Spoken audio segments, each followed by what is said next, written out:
الحمد لله نحمده ونستعينه ونستغفره ونعوذ بالله من شرور أنفسنا ومن سيئات أعمالنا ونعوذ بالله من شرور أنفسنا ومن سيئات أعمالنا ونعوذ بالله من شرور أنفسنا ومن سيئات أعمالنا من يهده الله فلا مضل له ومن يضلل فلا هادي له وأشهد أن لا إله إلا الله وحده لا شريك له وأشهد أن محمدا عبده ورسوله صلى الله عليه وعلى آله وصحبه ومن تبعهم بإحسان إلى يوم الدين وسلم تسليما كثيرا وبعد. إخوة الكرام, الحمد لله বেশ কিছুদিন বিরতির পর আবার আমাদের এই আলোচনার এই পর্বগুলো শুরু করতে পেরেছি, ফলিল্লাহিল হামদ। আজকের আলোচনার বিষয়বস্তু হচ্ছে আমাদের হক এবং বাতিলের মধ্যে পার্থক্য নিরূপণ। এ বিষয়ে আমরা খুব সম্ভবত 2টা পর্বে হক এবং বাতিল নিয়ে কিছু আলোচনা করেছি এবং আজকেও এ বিষয়ে আরো কিছু আলোচনার আশা পোষণ করছি। আজকের বিষয়গুলো আলোচনার বিষয়ের মধ্যে যেগুলো থাকবে, যে বিষয়গুলো নিয়ে আমরা আলোচনা করতে চাচ্ছি, তার মধ্যে প্রথমটি হলো যে হক এবং বাতিলের যে দ্বন্দ্ব, যেটা এই দ্বন্দ্বের ফিল্ডটা কোন জায়গায়, কোথায়, বা দ্বন্দ্বের ফিল্ডটা কি, হক এবং বাতিলের মধ্যে দ্বন্দ্ব কোথায় হয়। দ্বিতীয়ত, হক এবং বাতিলের বিষয়ে আল্লাহ আযজা ওয়া জাল তার রসুল আলাইহিমুসসালাতু ওয়াসসালামদেরকে পাঠিয়ে মানুষকে অবহিত করেছেন, মানব জাতিকে সত্য সম্পর্কে জানিয়েছেন, বাতিল সম্পর্কে সতর্ক করেছেন।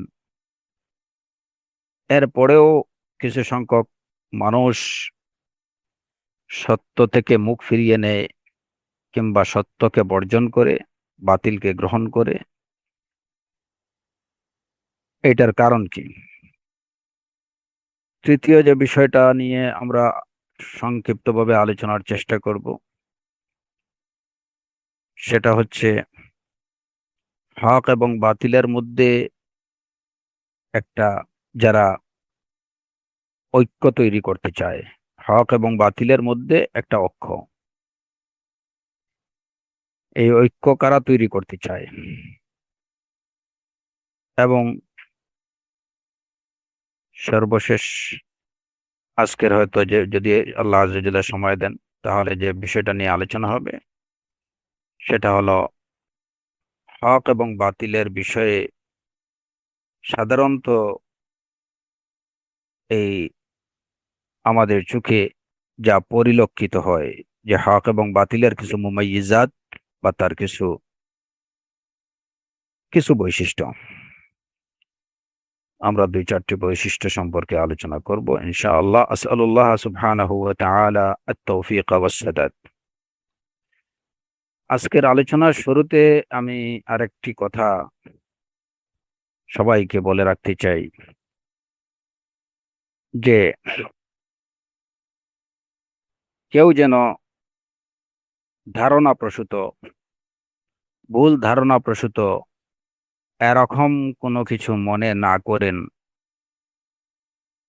যে আমরা বিশেষ কাউকে কিংবা বিশেষ কোনো দলকে উদ্দেশ্য করে কথা বলছি। প্রথমত, হক বাতিলের বিষয়ে এই যে আলোচনা যেগুলো হচ্ছে, প্রত্যেকটি আলোচনার মৌলিক বিষয়বস্তু আমাদের উলামায়ে কেরামদের থেকে নেয়া, মুতাকাদ্দিমিন এবং মুতাআখিরিন উলামায়ে কেরামদের বক্তব্য থেকে, এবং আমাদের বর্তমান সময়ের উলামায়ে কেরামদের বক্তব্য থেকেই, ওই বক্তব্যগুলোকেই আমি হয়তো বেশিরভাগই অনুবাদ করে আপনাদেরকে শোনাচ্ছি এবং এগুলা বোঝার স্বার্থে ওই বিষয়গুলোকে বাংলা ভাষায় আপনাদেরকে একটু বিশ্লেষণ করে দিচ্ছি। মূল বিষয়বস্তুর কোনো পরিবর্তন কিংবা কোনো পরিবর্তন হচ্ছে না আমার জানা মতে। এরপরেও যদি কিছু হয়ে থাকে এর জন্য আমি আল্লাহ আযজা ওয়া জাল্লার কাছে ইস্তেগফার করছি। সুতরাং এই বক্তব্যগুলোকে, কিংবা শুধুমাত্র আজকের বক্তব্য না, 100 দিন শিক্ষিতে যত বক্তব্য আছে, যা লেখালেখি আছে, এই লেখাগুলো কিংবা এই বক্তব্যগুলো, এটা আমার কিংবা আমাদের অন্য কোনো ভাইয়ের না। এই বক্তব্যগুলো হচ্ছে বা এই লেখাগুলো হলো আমাদের উলামায়ে কেরামদের বক্তব্যের বাংলা অনুবাদ কিংবা ওনাদের লেখার বা ওনাদের কোনো এই যে প্রবন্ধের বাংলা অনুবাদ। অতএব এরকম বোঝার কোনো অবকাশ নেই যে 100 দিন শিখিতে ইলমি যে বিষয়গুলো বা দাওয়াতি যে বিষয়গুলো আছে, এই বিষয়গুলো ব্যক্তিগতভাবে কারো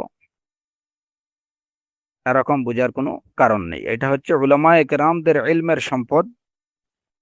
ওইগুলোকেই আমরা চেষ্টা করছি আমাদের সাধ্য অনুযায়ী যে পরিপূর্ণ আমানত রক্ষা করে সেগুলোকে বাংলা ভাষায় বাংলাভাষী মুসলমানদের সামনে তুলে ধরার। এই ক্ষেত্রে এখানে অনুবাদ কিংবা যে বক্তব্যগুলো আছে 100 দিন শিখিতে, এর শতকরা 95% বলতে গেলে সেটা ধরেন শতভাগই, এই পর্যন্ত যতটুকু 100 দিন শিখিতে আছে শতভাগই এই অনুবাদগুলো আমার করা, কিংবা বক্তব্যগুলো অনুবাদ করে আমি দিয়েছি। খুব সম্ভবত আমাদের হয়তো একটা আমাদের ওয়েবসাইটে হয়তো একটা বই আছে, যে বইটা অনুবাদে আমাকে সহযোগিতা করেছেন আমাদের আরো ভাই, দুই এক ভাই যারা সহযোগিতা করেছেন তাদের নাম ওইখানে আছে। এছাড়া বাকি সবকিছুই আমার অনুবাদ করা।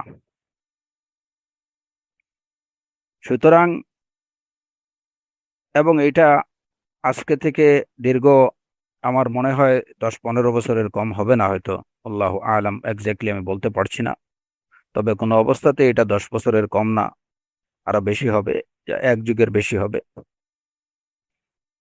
সবাই জানেন যে এখানে যে অনুবাদ কর্মগুলো আছে সেই অনুবাদ কর্মগুলো আমি আবু সাআদা হাম্মাদ বিল্লাহ, এবং আমার কাজ এইটুকুর মধ্যেই। আমাদের অন্যান্য ভাইরা যারা 100 দিন শিখির সাথে আছেন, আলহামদুলিল্লাহ রাব্বিল আলামিন, এটা আমি আল্লাহ আযজা ওয়া জাল্লার শুকর আদায় করব প্রথমত, এবং এরপরে ওই ভাইদের, যে আজ এত বছর হয়ে গেছে 100 দিন শিখির সাথে সম্পর্কিত এরকম অনেক ভাইরা আছেন আমাদের, যারা আমার দৃষ্টিতে এবং আমার জানা মতে, আমার জ্ঞান মতে, ইলমের দিক থেকে, আমলের দিক থেকে, আখলাকের দিক থেকে সো-কল্ড অনেক তুল্লাবুল ইলমদের থেকে ফার বেটার। ফালিল্লাহিল হামদ ওয়াল মিন্না। আমাদের মধ্যে এরকম অনেক ভাই আছেন যাদেরকে হয়তো আজকে থেকে আরো 5 বছর আগে যাদেরকে আমরা তুল্লাবুল ইলম হিসাবে, যাদেরকে আমরা উস্তাদ হিসাবে আখ্যায়িত করতে পারতাম, কিন্তু আলহামদুলিল্লাহ তারা এই সমস্ত ডিজিগনেশন, এই সমস্ত আখ্যা, এইগুলাকে তারা সবসময় অ্যাভয়েড করে চলছেন। আলহামদুলিল্লাহ আমি তাদের মধ্যে আল্লাহর জন্য তাওয়াদু ছাড়া আর কিছু দেখিনি। এরা শুধুমাত্র ইলমের দিক থেকে না, এবং আমি আল্লাহ আযজা ওয়া জাল্লা শুকর আদায় করছি এবং অত্যন্ত আল্লাহর জন্য আমি অত্যন্ত গর্ববোধ করছি যে ওয়ালিল্লাহিল হামদ, 100 দিন শিকির সাথে সম্পর্কিত এমন কিছু ভাই আছেন যাদেরকে বর্তমান সময়ের সকল্ড অনেক তুল্লাবুল ইলমদেরকে যারা খুব ভালো করে যারা পড়াতে পারবেন। এবং শুধু তাই না, আমি যে কথাগুলো বলছি অত্যন্ত হিসাব নিকেশ করে বলছি। শুধু তাই না, যে এই সমস্ত ভাইদের কাছে পড়ার যোগ্যতাও অনেক সকল তুল্লাবুল ইলমরা এখন পর্যন্ত অর্জন করতে পারেনি। কারণ তাদের মুস্তলাহাত, তাদের তাদের কথাবার্তা বোঝার মতো শুধু পানি ঢাললেই তো হবে না, পানি ধরায় রাখার মতো পাত্র থাকতে হবে। সুতরাং এই সব কিছু আল্লাহ আযজা ওয়া জাল্লা লিল্লাহিল হামদ, এটা আল্লাহ আযজা ওয়া জাল্লার ফজল, যালিকা ফাদলুল্লাহ ইউতিহি মান ইয়াশা। এই জন্য কেউ যদি হিংসা করে সেটা সে করতে পারে, এটা তার বিষয়। আম্মা আনা বিন্নিসবাতি আনা, আমার বিষয় হচ্ছে আলহামদুলিল্লাহ, যে আমি শুরু থেকে এখন পর্যন্ত সবাইকে বলছি, এবং এটাই হচ্ছে হাকিকা, মা আনা বি আলিমিন, আমি কোনো আলিম না, আল্লামা তো দূরের কথা। আমি একজন তালিবুল ইলম, চেষ্টা করছি ইলম অর্জন করার, সঠিক দিনের সঠিক জ্ঞান অর্জন করার সঠিক সোর্স থেকে। আর যেটুকু সঠিকভাবে জানার তৌফিক আল্লাহ আযজা ওয়া জাল্লা দিয়েছেন বা দিচ্ছেন, সেগুলোর উপরে আমল করার জন্য চেষ্টা করছি। আমি জানি না কতটুকু করতে পারছি, এবং এর সাথে সাথে সাধ্য অনুযায়ী চেষ্টা করছি যে যেহেতু ইলমে দ্বীন এটা একটা আমানা, সুতরাং এটাকে যতটুকু পারা যায় এটাকে মানুষের কাছে পৌঁছে দেওয়ার, বাস। আর আল্লাহ আযজা ওয়া জাল্লার কাছে এই দোয়া করছি যেন তালিবুল ইলম হিসেবেই তিনি যেন আমাকে কবুল করেন এবং আমাদের ভাইদেরকে কবুল করেন। তলবে ইলমের রাস্তার উপরেই যেন আমরা ইখলাসের সাথে, পরিপূর্ণ ইখলাসের সাথে এবং লিওয়াজহিল্লাহ, আল্লাহর জন্যে, আল্লাহর দ্বীনের নলেজ জ্ঞান অর্জনের পথেই যেন আমরা মৃত্যুবরণ করতে পারি। এর থেকে বেশি আসলে আর কিছু চাওয়ার নেই। আপনাদের কাছেও সেই অনুরোধ যে আপনারা আমাদের জন্য 100 দিন শিকির সাথে এই দাওয়া কার্যক্রমের সাথে যে সমস্ত ভাইরা আছেন, যে সমস্ত বোনেরা আছেন, আল্লাহ আযজা ওয়া জাল্লা তাদের সবাইকে যেন সঠিক আকীদা এবং সঠিক মানহাজুস সালাফুস সালেহের উপরে যেন অটল এবং অবিচল থাকার তৌফিক দেন।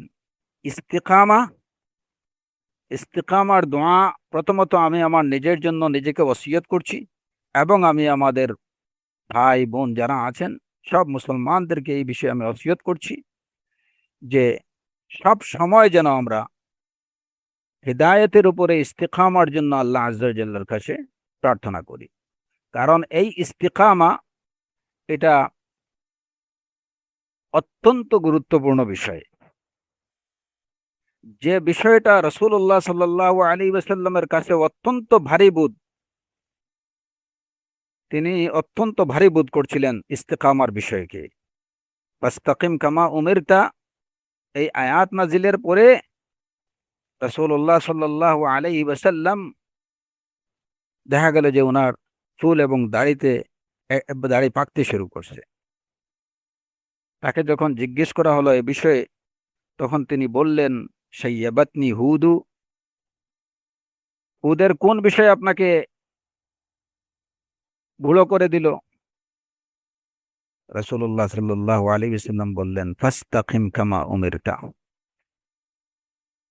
এই আয়াতেই নির্দেশ, যেভাবে তোমাকে, হে নবী, যেভাবে আপনাকে নির্দেশ দেই আপনি ওই নির্দেশের উপরে অটল এবং অবিচল থাকুন। হেদায়েতের পরে ইস্তিকামা, হিদায়ত যতটুকু সহজ, ইস্তিকামা এর থেকে অনেক বেশি কঠিন। ইস্তিকামা অনেক বেশি কঠিন। যে কারণে আল্লাহ আজ্জা ওয়া জাল আমাদেরকে আমাদের জন্য এই বিষয়টা ওয়াজিব করে দিয়েছেন, যেন আমরা সালাতের প্রত্যেক দিন কমপক্ষে 17 বার ইহদিনাস সিরাতাল মুস্তাকিম সূরাতুল ফাতিহা পড়ি, এবং সূরাতুল ফাতিহার মধ্যে এই আয়াত রয়েছে, ইহদিনাস সিরাতাল মুস্তাকিম। কেন সালাতের প্রত্যেক রাকাতে এই আয়াত পড়ার কি প্রয়োজন? কারণ হচ্ছে এটি যে ইস্তেকামা খুবই ডিফিকাল্ট একটা বিষয়, অত্যন্ত কঠিন একটা বিষয়। একজন মানুষ সে সারা জীবন আমলে সালেহ করতে পারে এই অবস্থায় যে সে এবং তার জান্নাতের মধ্যখানে মাত্র 1 বিঘত বাকি থাকবে। এমত অবস্থায় সে বক্রপথ অবলম্বন করতে পারে, যে কারণে ওইখান থেকে ওই অবস্থা থেকে তার ঠিকানা হয়ে যেতে পারে জাহান্নাম। আবার এর বিপরীত হতে পারে যে একজন মানুষ সারা জীবন সে বদ আমল করছে, তার এবং জাহান্নামের মধ্যখানে দূরত্ব 1 বিঘত। ওই সময় আল্লাহ আজ্জা ওয়া জাল্লা তার জন্য হিদায়াত কবুল করছেন, তখন তার ঠিকানা ওইখান থেকে তার ঠিকানা হয়ে যাবে জান্নাত।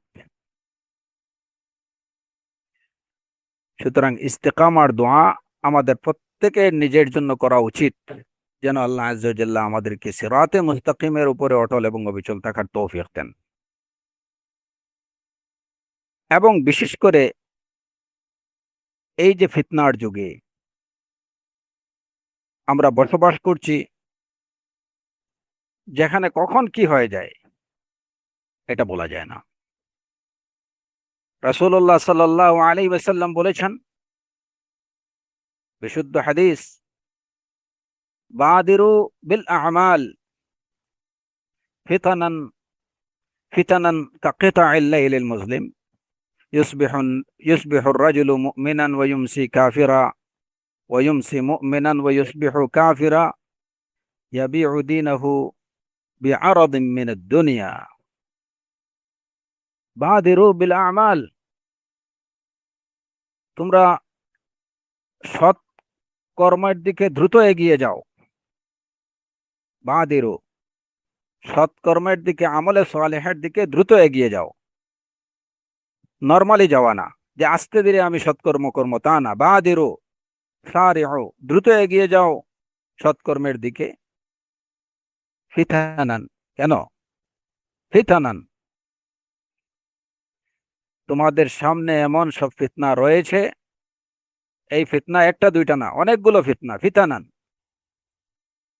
বহু বচনের শব্দে রাসূলুল্লাহ সাল্লাল্লাহু আলাইহি ওয়াসাল্লাম বলেছেন, ফিতানান কাকিতাইল লাইলিল মুসলিম।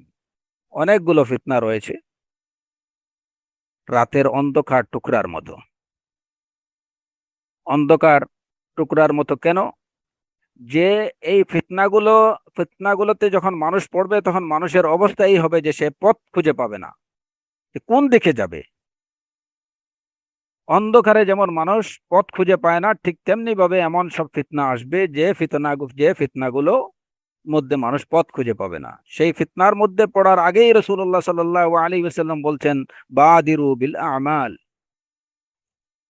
ইউসবিহুর রাজুলু মুমিনান ওয়া ইউমসি কাফিরা।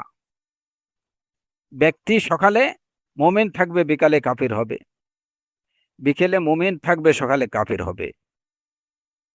এবং এর কারণ হিসেবে রাসূলুল্লাহ সাল্লাল্লাহু আলাইহি ওয়াসাল্লাম একটা বিশেষ কারণ উল্লেখ করেছেন, ইয়াবিউ দীনাহু বিআরাদিন মিনাদ দুনিয়া। এই ফিতনার মধ্যে মানুষের যে বিশেষ একটা অবস্থা, সেটা কি? ইয়াবিউ দীনাহু বিআরাদিন মিনাদ দুনিয়া, দুনিয়ার স্বার্থে সে নিজের দিনকে বিক্রি করে দেবে। জাগতিক স্বার্থে, ব্যক্তি স্বার্থ চরিতার্থের জন্য সে নিজের দিনকে বিক্রি করে ফেলবে। ইয়াবিউ দীনাহু বিআরাদিন মিনাদ দুনিয়া, অত্যন্ত ভয়াবহ কথা এটা। আর যার বাস্তব নমুনা আপনাদের এবং আমাদের চোখের সামনে, যে কিভাবে লোকগুলো সামান্য দুনিয়াবি স্বার্থে তার দিনকে বিক্রি করে ফেলতেছে, তার দাওয়াতকে বিক্রি করে ফেলতেছে, তার ইমানকে বিক্রি করে ফেলতেছে, তার আখলাককে বিক্রি করে ফেলতেছে। দিন, দাওয়া, ইমান, আখলাক সবকিছুই দিনের মধ্যে। ইয়াবিউ দীনাহু বিআরাদিন মিনাদ দুনিয়া। সামান্য জাগতিক স্বার্থের কারণে দেখা যায় যে একটা মুসলিম তার আরেক মুসলিম ভাইয়ের সাথে তার আখলাককে টোটাল পরিবর্তন করে ফেলে। তার মধ্যে ইসলামে যে আখলাক থাকার কথা, সেই আখলাক তার থেকে মুহূর্তের মধ্যে উধাও হয়ে যায় যখন তার সামনে দুনিয়াবি কোনো স্বার্থ আসে। সে ভুলে যায় যে উনি যার সাথে আমি বিহেভ করছি, যার সাথে আমি কথা বলছি, সে আমারই আরেক ভাই। ইয়াবিউ দীনাহু বিআরাদিন মিনাদ দুনিয়া। এই দিনের মধ্যে আখলাকও আছে। জাগতিক স্বার্থে সে তার আরেক মুসলিম ভাইয়ের সম্পর্কে সে বিদ্বেষ, হিংসা, বাজে কথা, মিথ্যা কথা, অপবাদ রটায়, যাতে করে দুনিয়ার স্বার্থে অন্য কাউকে খুশি করা যায়। ইয়াবিউ দীনাহু বিআরাদিন মিনাদ দুনিয়া। সে ভুলে যায় যে আমার প্রত্যেকটা কথা এটা সংরক্ষণ করা হচ্ছে। এই কথাটা সে ভুলে যায় যে এই প্রতিটি শব্দের জন্য, প্রত্যেকটা কথার জন্য আমাকে ইয়াউমাল কিয়ামা আমার রবের সামনে দাঁড়াতে হবে, এর জন্য আমাকে জবাবদিহি করতে হবে।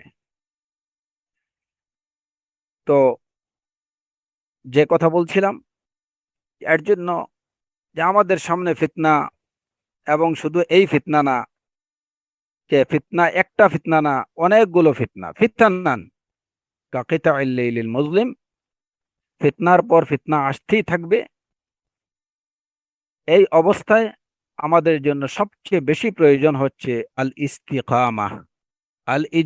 আল ইস্তিকামা আলা দ্বীন সহিহ, আলা আল আকিদাতি সহিহাতি ওয়া আলা আল মানহাজি সহিহ।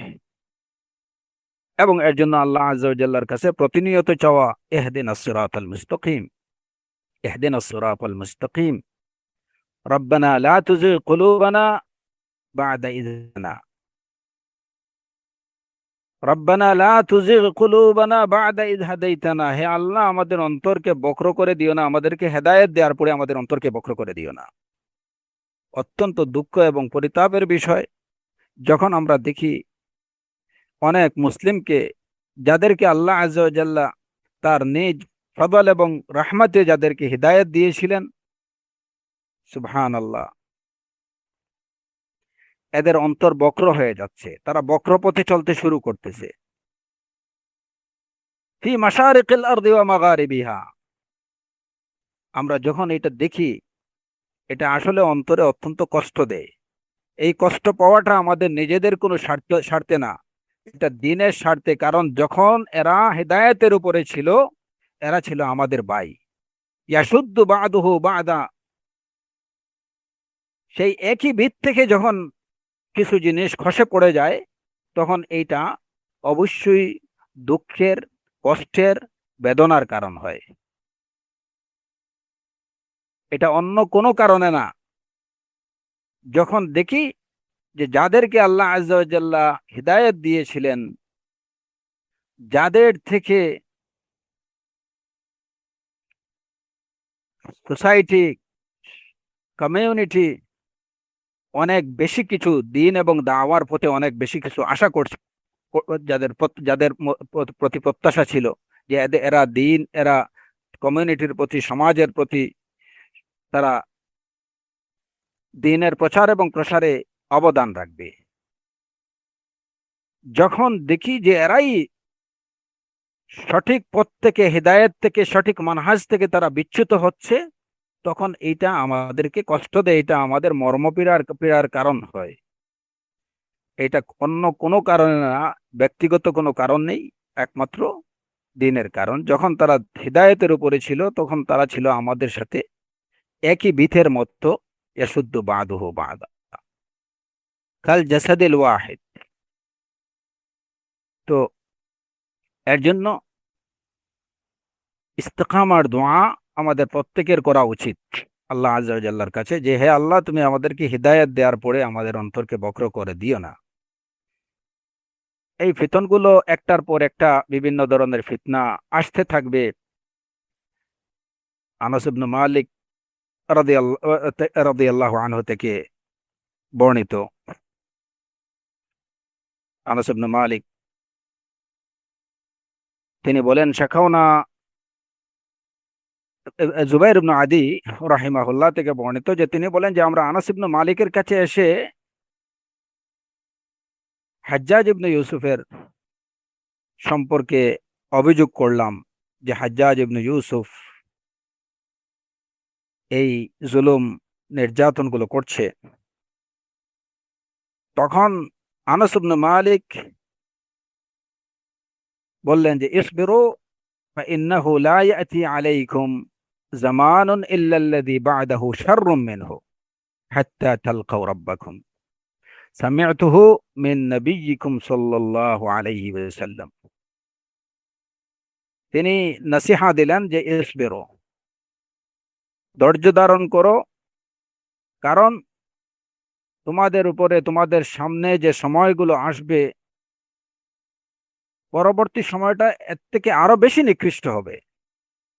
যে সময় যাচ্ছে তোমাদের, এই সময় থেকে সামনে যে সময়গুলো আসতেছে সে দিনগুলো হবে শাররুম মিনহু, বর্তমান দিনগুলোর থেকেও আরো নিকৃষ্ট। আর এভাবেই চলবে হাত্তা তালকাউ রাব্বাকুম, যতক্ষণ না তোমরা রবের সাক্ষাতে চলে যাবে। মৃত্যু পর্যন্ত এভাবেই চলবে, যে বর্তমানে যে সময় যাচ্ছে আগামী দিনগুলোতে আরো বেশি খারাপ হবে। ফিতনুন কাকিতা'ইল লাইলিল মুজলিম, ফিতনা একটার পর একটা বিভিন্ন রূপে বিভিন্ন ভাবে ফিতনা আসতে থাকবে। কখনো বিদআর নামে ফিতনা আসবে, কখনো সহিহ হাদিসের নামে ফিতনা আসবে, কখনো সালাফিয়্যের নামে ফিতনা আসবে, কখনো খালাফিয়্যের নামে ফিতনা আসবে, কখনো আহলুল হাদিসের নামে ফিতনা আসবে। এর আগে তো যে ফিতনাগুলো গেছে, রাওয়াফিজ, খাওয়ারিজ, মু'তাজিলা, জাহমিয়া, মুরজিয়া, কাদরিয়া, জাবরিয়া, এখন এই ফিতনাগুলো এই যে বিভিন্ন সামনের দিনগুলোতে আরো বিভিন্ন রূপে এই ফিতনাগুলো আবির্ভূত হবে। সুতরাং সামনের দিনগুলো আমাদের দ্বীনের জন্য আরো ভালো হবে সেটা আমরা আশা করতে পারি না। আনাস ইবনে মালিক রাদিয়াল্লাহু আন তিনি বলছেন, সামি'তুহু মিন নাবিয়্যিকুম সাল্লাল্লাহু আলাইহি ওয়াসাল্লাম, যে এই যে কথাগুলো আমি তোমাদেরকে বললাম এটা আমার কথা না, আমি তোমাদের নবী থেকে এই কথাগুলো শুনেছি। সহিহ বুখারীতে বর্ণিত হাদিস। সুতরাং আমাদের মানসিকভাবে মেন্টালি এই প্রিপারেশন আমাদের থাকতে হবে যে ফিতনা আসবে, কিন্তু ফিতনা থেকে বাঁচার সহজ উপায় কি, যদি এটা নিয়ে হয়তো পরে যদি সময় সুযোগ হয় বিস্তারিত আলোচনা করব। কিন্তু মূল কথা হচ্ছে ফিতনা থেকে বাঁচার সহজ উপায় হচ্ছে প্রথমত আল ইলমুস সাহিহ, আল ইলমুস সাহিহ, আল ইলমুন নাফি', ইলমুল কুরআনি ওয়াস সুন্নাহ হাসবা ফাহমি সালাফিল উম্মাহ, কোরআন এবং সুন্নাহর জ্ঞান, ইলম সালাফে সালেহিনের ফাহাম অনুযায়ী, এবং এই ইলম অনুযায়ী আমল, এই ইলম অনুযায়ী আমল, আর সর্বোপরি আল্লাহ আযজা ওয়া জাল্লার কাছে সাহায্য চাওয়া, ইহদিনাস সিরাতাল মুস্তাকিম, রাব্বানা লা তুযিগ কুলুবানা বা'দা ইয হাদাইতানা। এই তিনটা বিষয়কে যদি এনশিওর করা যায়, তাহলে ফিতনা যত বড়ই হোক না কেন আল্লাহ আযজা ওয়া জাল আমাদেরকে ওই ফিতনা থেকে হেফাজত করবেন। যে কারো মধ্যে ইলমে নাফি' থাকবে, যার মধ্যে আমলে সালেহ থাকবে, ইলম অনুযায়ী আমল থাকবে, এবং আল্লাহ আযজা ওয়া জাল্লার কাছে সে আল্লাহর সাহায্য এবং আল্লাহর রহমত চাইবে ইস্তেকামার জন্য, আল্লাহ সাহায্য চাইবে, অবশ্যই আল্লাহ আযজা ওয়া জাল্লা তাকে পথ দেখাবেন। আর আল্লাহ আযজা ওয়া জাল্লা যারা এই ইস্তেকামা চাইবে না, যাদের এই তিনটা বিষয়ের মধ্যে কোনো একটার মধ্যেও খলল থাকবে, ত্রুটি থাকবে, এরা এই ফিতনা থেকে বাঁচতে পারবে না। দেখা যাবে যে কারো মধ্যে ইলম আছে যথেষ্ট, ভাস্ট নলেজের অধিকারী সে, কিন্তু ইলম অনুযায়ী তার মধ্যে আমল নেই। মুখে সালাফিয়ার কথা আছে, কিন্তু কাজে আপাত মস্তক সে একটা খালাফি। তাহলে এ সমস্ত লোক ফিতনা থেকে বাঁচতে পারবে না। ইমাম ইবনুল জাওজি রাহিমাহুল্লাহ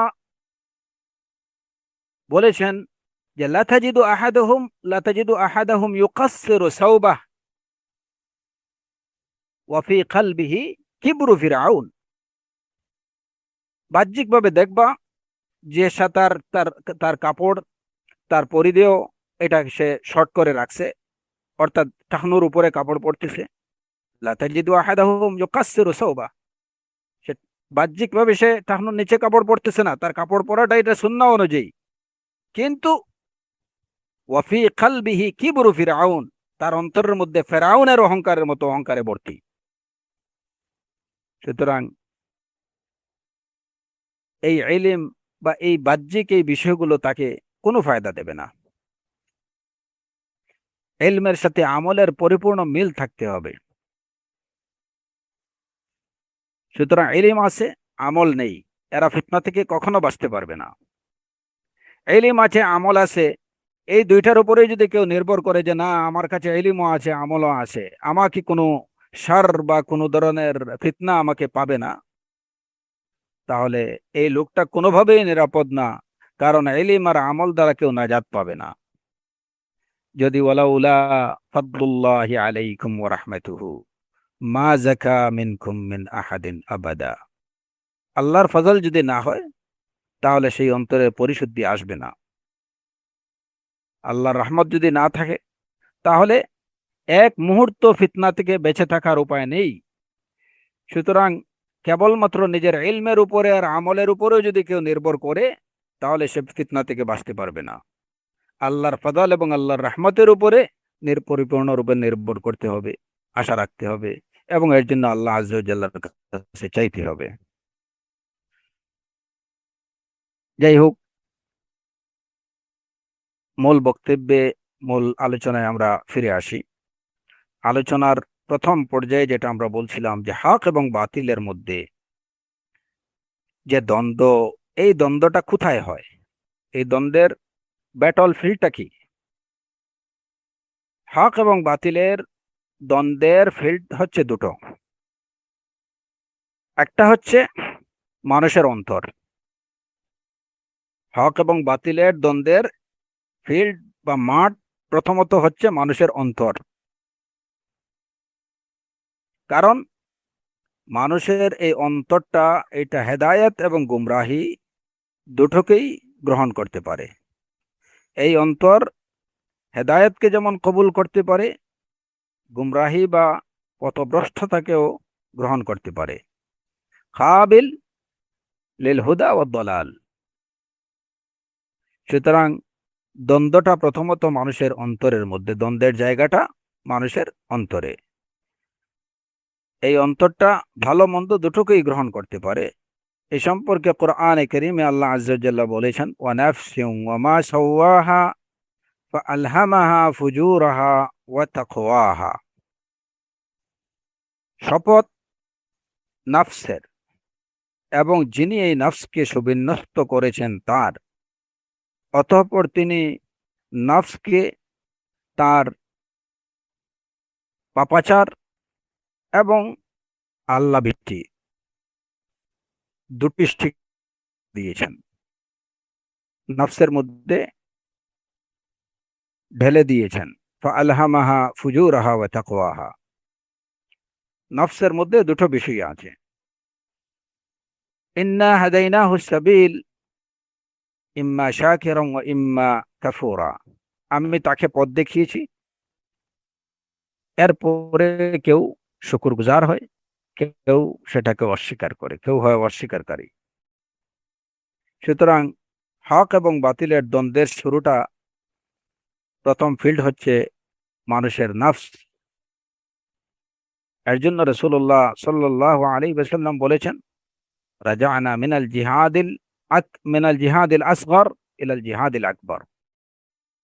ব্যাটল ফিল্ড যেটা, ব্যাটল ফিল্ড থেকে আমরা ছোট জিহাদ থেকে আমরা বড় জিহাদের দিকে ফিরে এসেছি। যখন রাসূল সাল্লাল্লাহু আলাইহি ওয়াসাল্লাম যুদ্ধের ময়দান থেকে ফিরে এসে বললেন, রাজা'না মিনাল জিহাদিল আকবর ইলাল জিহাদিল আসগর, মিনাল জিহাদিল আসগর ইলাল জিহাদিল আকবর, আমরা ছোট জিহাদ থেকে বড় জিহাদের দিকে ফিরে এসেছি। সেই বড় জিহাদটা কি? সেই বড় জিহাদ হচ্ছে জিহাদুন নফস। সেই জিহাদ হচ্ছে জিহাদুন নফস। সুতরাং এই জায়গাতে হক এবং বাতিলের যে দ্বন্দ্ব যেটা আছে, এই এই ফিল্ডে আপনাকে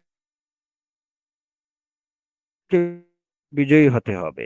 এই জায়গায় বিজয়ী করতে হবে। আপনার নফস থেকে বাতিলকে আউট করে দিতে হবে, নফসের মধ্যে হককে প্রতিষ্ঠিত করতে হবে। এটা হচ্ছে সবচেয়ে বড় মুজাহাদা, সবচেয়ে বড় জিহাদ। আল্লাহ আজ্জা জাল্লা নফসের মধ্যে দুইটারই যোগ্যতা দিয়েছেন। নফসের মধ্যে ভালো আছে, মন্দ আছে, ইম্মা শাকিরান ওয়া ইম্মা কাফুরা, আলহামাহা ফুজুরাহা ওয়া তাকওয়াহা। ফুজুরও আছে, এখানে তাকওয়াও আছে। এখন মুসলিমের কাজ কি? মুসলিমের কাজ হচ্ছে নফস থেকে ফুজুরকে বের করে দেয়া, ফুজুরকে পরাজিত করে তাকওয়াকে প্রতিষ্ঠিত করা। তাহলেই একজন মুসলিম সে মুসলিম হবে। মানুষের পরিচয় তার বডি দিয়ে না, মানুষের মূল পরিচয় হচ্ছে তার রূহ দিয়ে। মানুষের মধ্যে যে রূহ আছে, সেই রূহের কারণেই মানুষ, ইনসান অন্যান্য মখলুকাতের উপরে প্রাধান্য পেয়েছে, তার শরীরের কারণে না। নতুবা মানুষের বডি থেকে অনেক বড় বডি, এর থেকে অত্যন্ত আরো মানে এর থেকে বাহ্যিকভাবে দেখতে সুন্দর কালারফুল বডি আরো অনেক প্রাণীরা আছে, অনেক উঁচা লম্বা সুঠাম দেহের অধিকারী আল্লাহ আজ্জা ওয়া জাল্লার সৃষ্টি আরো অনেক মখলুকাত আছে। সুতরাং বডির দিক থেকে যদি বলা হয় যে বডির দিক বিবেচনায় মানুষ অন্যান্য মখলুকাতের উপরে প্রাধান্য পেয়েছে, তাহলে এটা ভুল, এটা ভুল ধারণা।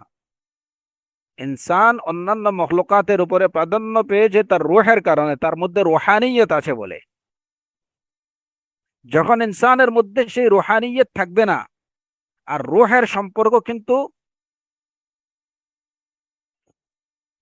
সম্পর্ক হচ্ছে উপরের সাথে। কুলির রূহ মিন আমরি রব্বি, রূহ হচ্ছে আল্লাহ আজ্জা ওয়া জাল্লার নির্দেশ। ইয়াউমা ইয়াকুমুর রূহু ওয়াল মালাইকা সাফফা লা ইয়াতাকাল্লামুনা ইল্লা মান আযিনা লাহুর রহমান ওয়া ক্বালা সাওয়াবা। রূহের স্থান হচ্ছে উপরে, এই রূহের কারণে ইনসান জিসমের কারণে অন্যদের উপরে প্রাধান্য পায়নি, রূহের কারণে পেয়েছে। যে কারণে সে তার বাহ্যিক যে যে শরীরের কি করলাম, যে আমি আমার চুল, আমার দাড়ি, আমার লিবাস, এই সব কিছু হচ্ছে একদম সুন্নাহ অনুযায়ী। কিন্তু তার রূহ, তার নফসের মধ্যে যদি কিবরে ফিরআউন থাকে, হিকদে ইবলিস, হাসাদে ইবলিস থাকে, তাহলে সে কিন্তু ইনসানে না, সুম্মা রাদাদনাহু আসফালা সাফিলিন, সে অত্যন্ত নিকৃষ্ট। উলাইকা কাল আনআম বাল হুম আদাল। সুতরাং ইসলাহ বাহ্যিক ইসলাহটা এটা অবশ্যই প্রয়োজনীয়, কিন্তু সবচেয়ে বেশি গুরুত্বপূর্ণ হচ্ছে ইসলাহুল কলব, ইসলাহুল কলব, ইসলাহুন নফস। যে জন্য রাসূলুল্লাহ সাল্লাল্লাহু আলাইহি ওয়াসাল্লাম বলেছেন, আলা ইন্না ফিল জাসাদি মুদগাহ ইযা সালাহাত সালাহাল জাসাদু কুল্লুহু ওয়া ইযা ফাসাদাত ফাসাদাল জাসাদু কুল্লুহু আলা ওয়া হিয়াল কলব। যে মানুষের বডির মধ্যে একটা গোশতপিণ্ড রয়েছে, এই গোশতপিণ্ডটা যখন এটা সঠিক হয়ে যাবে, সংশোধিত হয়ে যাবে, সালাহাল জাসাদু কুল্লু, তার পুরা বডি সংশোধিত হয়ে যাবে। আর যখন এই গোশতপিণ্ডটা এটা যখন বিনষ্ট হয়ে যাবে, ফাসাদাল জাসাদু কুল্লুহু, তখন তার পুরা বডি, তার পুরা শরীর বিনষ্ট হয়ে যাবে। জেনে রাখো, সেই গোশতপিণ্ডটা হচ্ছে কলব। তো হক এবং বাতিলের সুরা বা দ্বন্দ্বটা প্রথমে তৈরি হয় নফসের মধ্যে।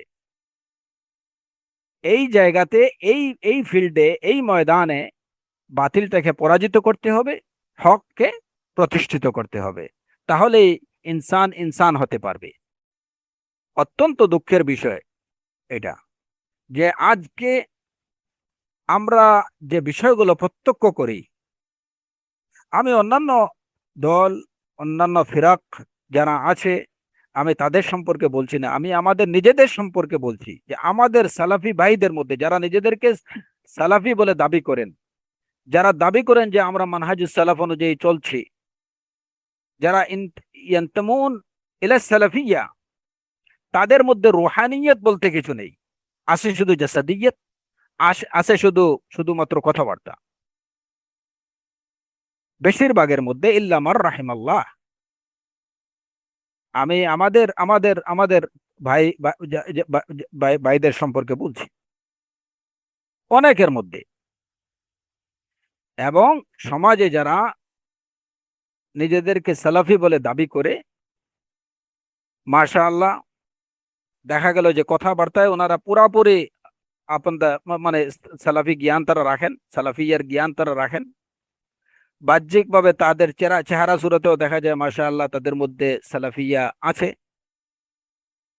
কিন্তু সুবহানাল্লাহ, এদের আমলের অবস্থা, এদের কালবের অবস্থা, এদের রুহানিয়তের অবস্থা আল্লাহু আ'লাম, আল্লাহু আ'লাম। এখন প্রশ্ন হতে পারে যে যদি রুহানিয়তের কলবের অবস্থা আল্লাহ ভালো জানেন, তাহলে আমরা কিভাবে বললাম যে এটা এটা তাদের রুহানিয়তের অবস্থা খুবই খারাপ? এটা হচ্ছে রাসূলুল্লাহ সাল্লাল্লাহু আলাইহি ওয়াসাল্লামের ওই কথা অনুযায়ী যে ইজা ফাসাদাত ফাসাদাল জাসাদু কুল্লুহু আলা ওয়াহিয়াল কলব। কলব যদি ফাসিদ হয়ে যায় তাহলে পুরা বডি ফাসিদ হয়ে যায়। দেখা যায় যে বাহ্যিকভাবে সে যতই সালাফি সাজার চেষ্টা করুক না কেন, কিন্তু তার কলবের মধ্যে ফাসাদ থাকার কারণে এটা কোনো না কোনো ভাবে এটা প্রকাশ পেয়ে যায়। তার থেকে এমন আচরণ, এমন কিছু কাজকর্ম, এমন কিছু কথাবার্তা তার থেকে প্রকাশ পায় যে কথাগুলো ইন্ডিকেট করে তার কলবের ফাসাদের, যে তার কলব বিনষ্ট হয়ে আছে। তাহলে বোঝা গেল যে এই লোকেরা, এই যে সুরা সুরা বাইনাল হক ওয়াল বাতিল, নাফসের মধ্যে নাফসের এই দ্বন্দ্বের ফিল্ডে, এই ময়দানে তারা বাতিলটাকে পরাজিত করতে পারেনি, নিজের নাফসের মধ্যে হকটাকে প্রতিষ্ঠিত করতে পারেনি। এরা পরাজিত। এরা যতই সালাফি সাজার, আহলে হাদিস সাজার ভান করুক না কেন, চেষ্টা করুক না কেন, আপনি তাদের কোনো না কোনো কথার মাধ্যমে, কোনো না কোনো কাজের মাধ্যমে, আখলাকের মাধ্যমে, আচরণের মাধ্যমে, কাজকর্মের মাধ্যমে এটা প্রকাশ পাবেই। এটাকে এটাকে দেখে রাখা যায় না। আপনি ভণ্ডামি কতদিন করবেন? একটা পর্যায়ে মানুষের যে প্রকৃত রূপ যেটা, সেটা কিন্তু উন্মোচিত হয়ে যায়। আপনি 5 বছর, 10 বছর, 15 বছর, 20 বছর মানুষকে দাপা চাপা দিয়ে চলতে পারবেন যে আমি সালাফি, আমি সালাফিয়ার প্রতিনিধিত্ব করছি, আমি সালাফিয়ার দাওয়া প্রচার করছি, আমি সালাফিয়ার জন্য একদম ডেডিকেটেড। কিন্তু যদি কালবের ওই দ্বন্দ্বের মধ্যে যদি আপনি আপনার বাতিলটাকে কালব থেকে, আপনার নফস থেকে যদি বের করে না দিতে পারেন, কালবের ইসলাহ যদি না হয়, তাহলে এক সময় সেটা 5 বছর পরে হোক আর 50 বছর পরে হোক, সেটা প্রকাশ পাবেই পাবে। এবং ওই জায়গাতেই কথা হচ্ছে যে তখন প্রশ্ন আসে যে লোকটা সারা জীবন তাওহীদের কাজ করলো, সালাফিয়ার কাজ করলো, কিন্তু তার এন্ডিংটা এমন কেন? ওই রাসূলুল্লাহ সাল্লাল্লাহু আলাইহি ওয়াসাল্লামের ওই হাদিস যে সারা জীবন ভালো কাজ করবে, তার এবং জান্নাতের মধ্যখানে দূরত্ব থাকবে 1 বিঘত, ওই সময় এমন কাজ করবে যে তার ঠিকানা জান্নাত জাহান্নামকে নির্ধারণ করে দেবে। আলা আমালু বিল খাওয়াতিম। সুতরাং আমাদের প্রত্যেকের উপরে ওয়াজিব আল্লাহ আযজা ওয়া জাল্লাকে ভয় করা প্রতিটি মুহূর্ত। ইত্তাকুল্লাহ হাইসু মা কুনতুম, ইত্তাকুল্লাহ হাইসু মা কুনতুম। এইটার কোনো ব্যাখ্যা দিতে যেন না যে কেন আমি আল্লাহকে ভয় করব, আমি কি করছি। আমার ভয় করার দরকার নাই, আপনি ভয় করেন। এই কথাগুলো কি কোনো মুমিনের হতে পারে? আপনাকে যখন কোনো মুমিন, আপনাকে, আপনার কোনো মুসলিম ভাই আপনাকে যখন বলবে ইয়া আখি ইত্তাকিল্লাহ, আপনি তার জন্য দোয়া করা উচিত, জাযাকাল্লাহু খায়রান, আনতাল্লাযী যাক্কারতানি ইত্তাকিল্লাহ ফাজাযাকাল্লাহু খায়রা। এর পরিপ্রেক্ষিতে যদি আমি এই প্রশ্ন তুলি যে কেন তুমি এটা বলছো, তুমি নিজে ইত্তাকিল্লাহ, তুমি আল্লাহকে ভয় করো, সুবহানাল্লাহ, তাহলে এর অর্থ কি দাঁড়াবে? যে আমার আল্লাহকে ভয় করার দরকার নাই, তোমার যদি প্রয়োজন হয় তুমি আল্লাহকে ভয় করো। সুবহানাল্লাহ। রাসূলুল্লাহ সাল্লাল্লাহু আলাইহি ওয়াসাল্লাম মুআয ইবনে জাবাল রাদিয়াল্লাহু আনহুকে যখন পাঠালেন, কি বললেন? ইয়া মুআয ইত্তাকিল্লাহ হাইসু মা কুনত। যেখানেই থাকো তুমি আল্লাহকে ভয় করো। মুআদ রাদিয়াল্লাহু আনহু তিনি তো পাল্টাই প্রশ্ন করেননি রাসূলুল্লাহ সাল্লাল্লাহু আলাইহি ওয়াসাল্লামকে যে ইয়া রাসূলুল্লাহ ওয়া মাযা রাআইতা মিন্নি খিলাফাত তাকওয়া, আপনি আমার থেকে তাকওয়ার বিপরীত কি দেখলেন যে আমাকে বলছেন ইত্তাকিল্লাহ হাইসু মা কুন্ত? আমি কি কম মুত্তাকি? আমি রাদিফুন নবী সাল্লাল্লাহু আলাইহি ওয়াসাল্লাম, আপনার পিছে পিছে থাকি সব সময়। আমার মধ্যে তাকওয়ার কি কোনো ঘাটতি থাকবে? আপনি আমাকে তাকওয়ার কথা আবার বলছেন কেন? আমি থাকি উলামাদের সাথে, আমি থাকি মাশায়েখদের সাথে, আমার লিংক, আমার কানেক্টিভিটি হচ্ছে উলামাদের সাথে। আপনি আমাকে ইত্তাকিল্লাহ বলছেন কেন? এটা তো গুস্তাখি করছেন আপনি। আল্লাহুল মুস্তাআন, আল্লাহুল মুস্তাআন। এরকম কথা ভাবে বা ভঙ্গিতেও হোক, সুস্পষ্টভাবে বাক্যের মধ্য দিয়ে নাই হোক, কিন্তু ভাবে ভঙ্গিতেও যদি কোনো মুসলিম থেকে এরকম কথা প্রকাশ পায়, সুবহানাল্লাহ, হাদাহুল্লাহু ইউসলিহ বালাহ। এর জন্য কথা বলার আগে চিন্তা করা দরকার যে আমি কি বলছি। কথা বলার আগে চিন্তা করতে হবে যে আমি কি বলছি। আমার এই কথাটা, আমার এই কথাটা এটা কি আমার দিন, আমার ইমানকে হ্যাম্পার করছে কিনা? মুসলিমের কথাবার্তা খুব হিসাব নিকেশ করে করা উচিত, বলা উচিত। মালিক ইবনে আনাস রাদিয়াল্লাহু আনহু তিনি বলেছেন, ইদা রাআইতার রাজুল ইউদাফিউ আনিল হক ফায়াশতুমু ওয়া ইয়াসুব্বু ওয়া ইয়াগদাব ফা'লাম আন্নাহু মা'লুলুন নিয়্যা লিআন্নাল হাক্কা লা ইয়াহতাজু ইলা হাযা। যখন তুমি কাউকে দেখবে যে সে হকের পক্ষ অবলম্বন করতেছে, মানে হকের পক্ষে প্রতিরোধ করতেছে, কিন্তু এই প্রতিরোধটা করতেছে সে গালিগালাজ করে, ফায়াশতুমু ওয়া ইয়াসুব্বু ওয়া ইয়াগদাব, রাগ করে, গাল দিয়ে, তাহলে তুমি জেনে রাখো আন্নাহু মা'লুলুন নিয়্যা, যে এই লোকের ইন্টেনশন হচ্ছে এটা অসুস্থ ইন্টেনশন। তার ইন্টেনশন বা তার নিয়তটা এটা সুস্থ না।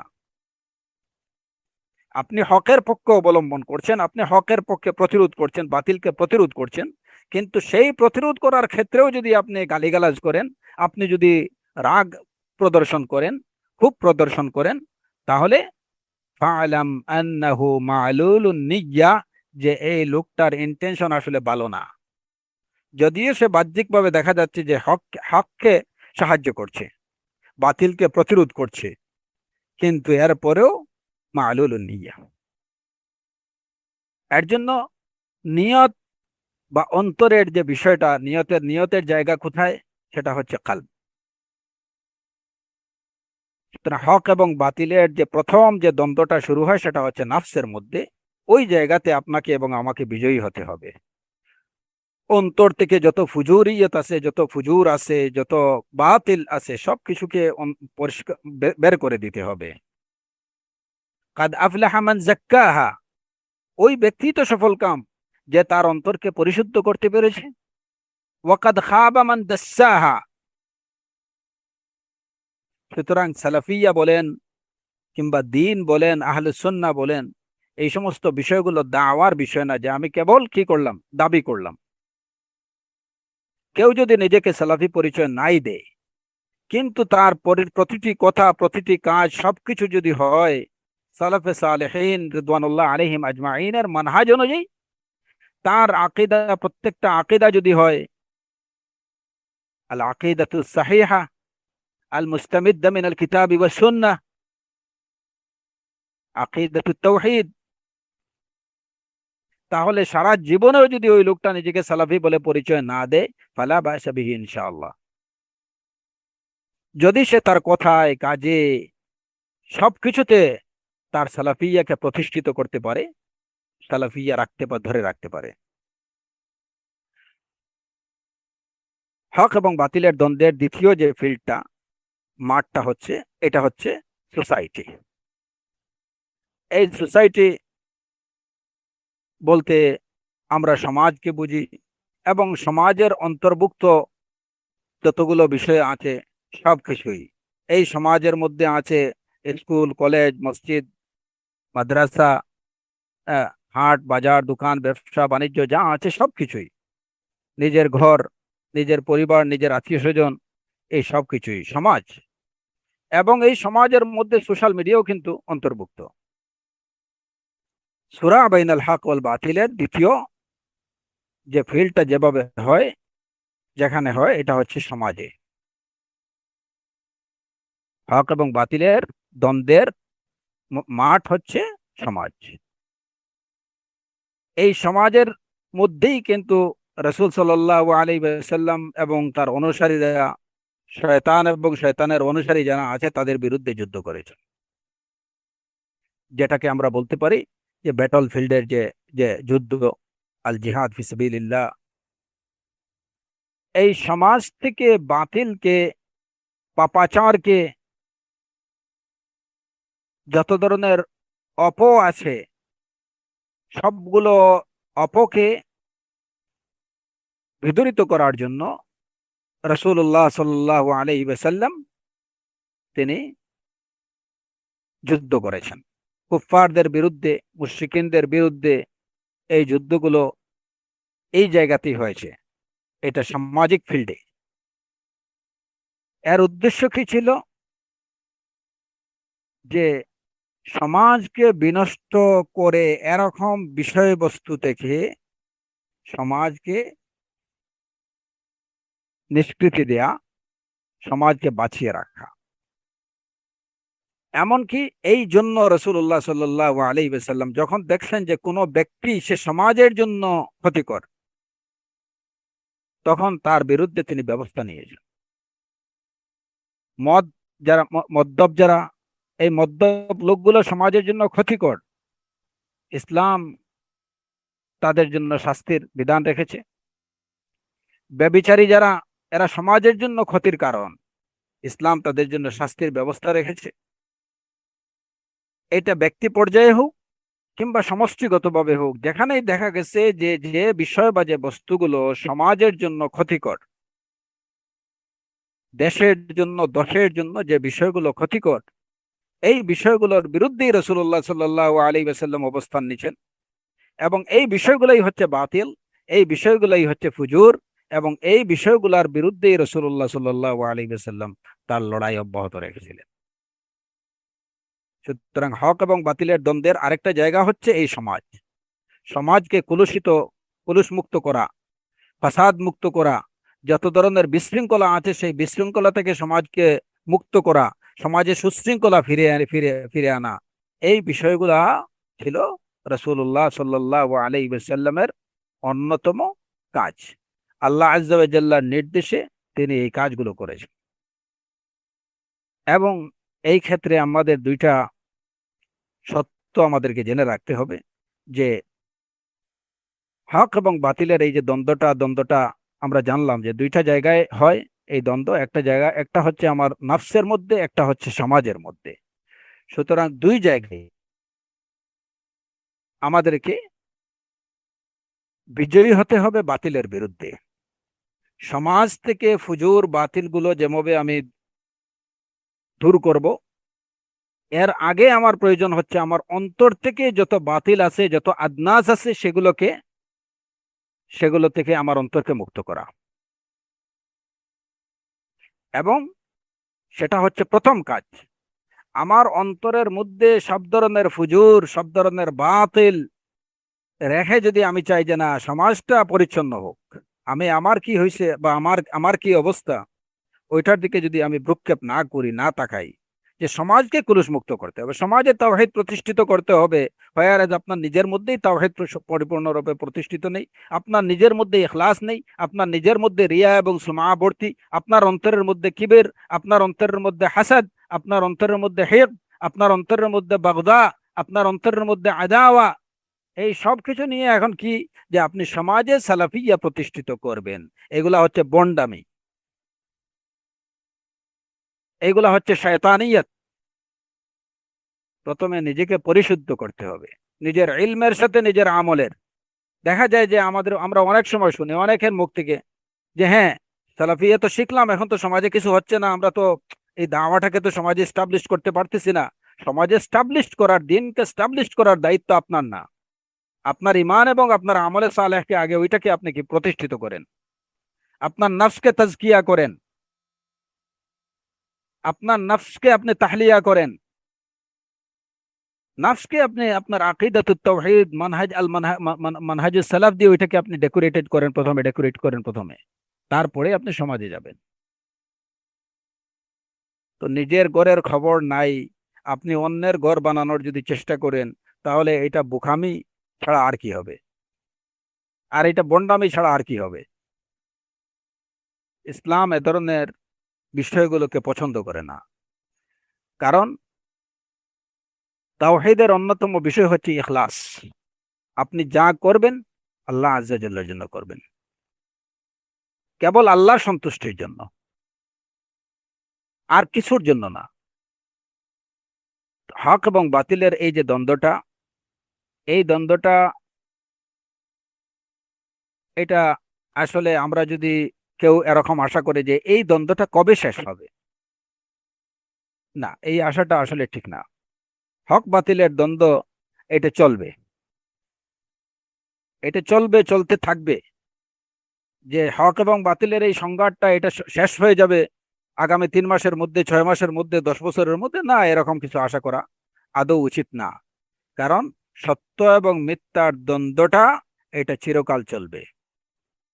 লা উগবিয়ান্নাহুম আজমাইন ইল্লা ইবাদাকা মিনহুমুল মুখলাসিন ক্বালা রাব্বি আনজিরনি ইলা ইয়াউমি ইউবআসুন। কারণ শয়তান ইবলিস ওই সময়টা চেয়ে নিছে যে আমি আপনার বান্দাদেরকে আমি পথভ্রষ্ট করব, সবাইকে, ইল্লা ইবাদাকা মিনহুমুল মুখলাসিন, আপনার মুখলাস খালিস বান্দা যারা এরা ব্যতীত সবাইকে আমি পথভ্রষ্ট করব।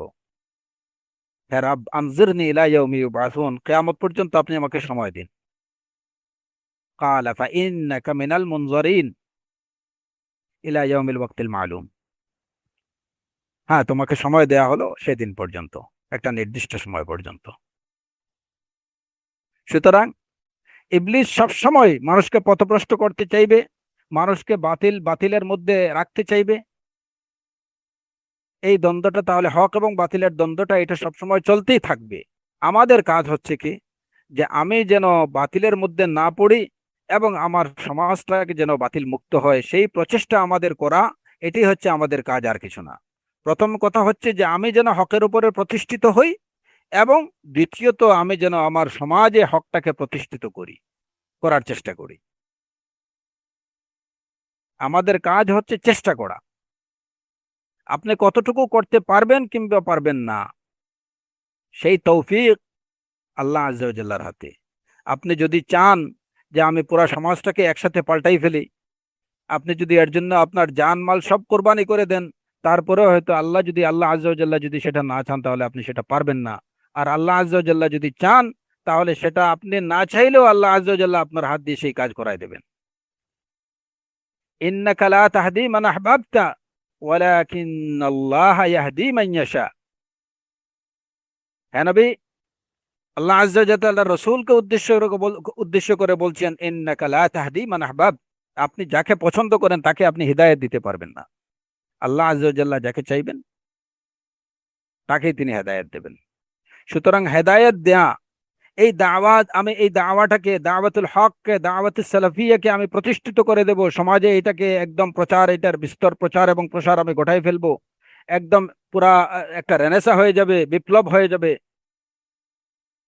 এটা আপনি চাইলেই হবে না। আপনি শুরুতগুলো পুরা করে, শর্তগুলো পূর্ণ করে আপনি কাজ চেষ্টা করেন, বাস। আপনি যদি চান যে আমি এই এলাকাটাকে একদম পুরাপুরি সালাফি সালাফি সালাফি এরিয়া বানায় নেব, এখানে আমার যা আছে একদম আমি টাকা পয়সা যা লাগে সবকিছু আমি কি দেব, আপনি চাইলে সেটা হবে না। আল্লাহ আজ্জা ওয়া জাল্লা যা চাইবেন সেটাই হবে। ওয়া ইয়াফআলুল্লাহু মা ইয়াশা। হিদায়াত দেয়া, পরিবর্তন করা, এটা আপনার কাজ না। আপনার কাজ হচ্ছে নিয়ম নীতিগুলো মেনে মানহাজুল আম্বিয়া অনুযায়ী মানুষকে দাওয়া দেয়া, এটা হচ্ছে আপনার এবং আমাদের কাজ। নিজের সাধ্য অনুযায়ী চেষ্টা করা, বাস এইটুকু। নতুবা যদি আল্লাহ আজ্জা ওয়া জাল্লার অনুগ্রহ, আল্লাহর রহমত, আল্লাহর ফজল যদি না থাকে, আল্লাহর সাহায্য যদি না থাকে, তাহলে দেখা যাবে যে আপনি যে উদ্দেশ্য নিয়ে আসছেন, যে উদ্দেশ্য নিয়ে আপনি কাজ করতেছেন, একজন লোকের কাছে আপনি দাওয়া নিয়ে গেছেন, আপনার পরিপূর্ণ ফুল কনফিডেন্স যে কি উনি আমার দাওয়াত কবুল করবে। কিন্তু হতে পারে এইটুকু যে ওই জায়গা থেকে চড় থাপ্পড় লাত্তি খেয়ে আপনাকে বের হয়ে আসতে পারেন। আল্লাহর সাহায্য দরকার, কাজ করতে হবে। হ্যাঁ, এই দাওয়ার পথে আমাদের অনেক কিছু বাধা বিপত্তি, অনেক চড় থাপ্পড় লাথি খাওয়ার প্রয়োজন হতে পারে।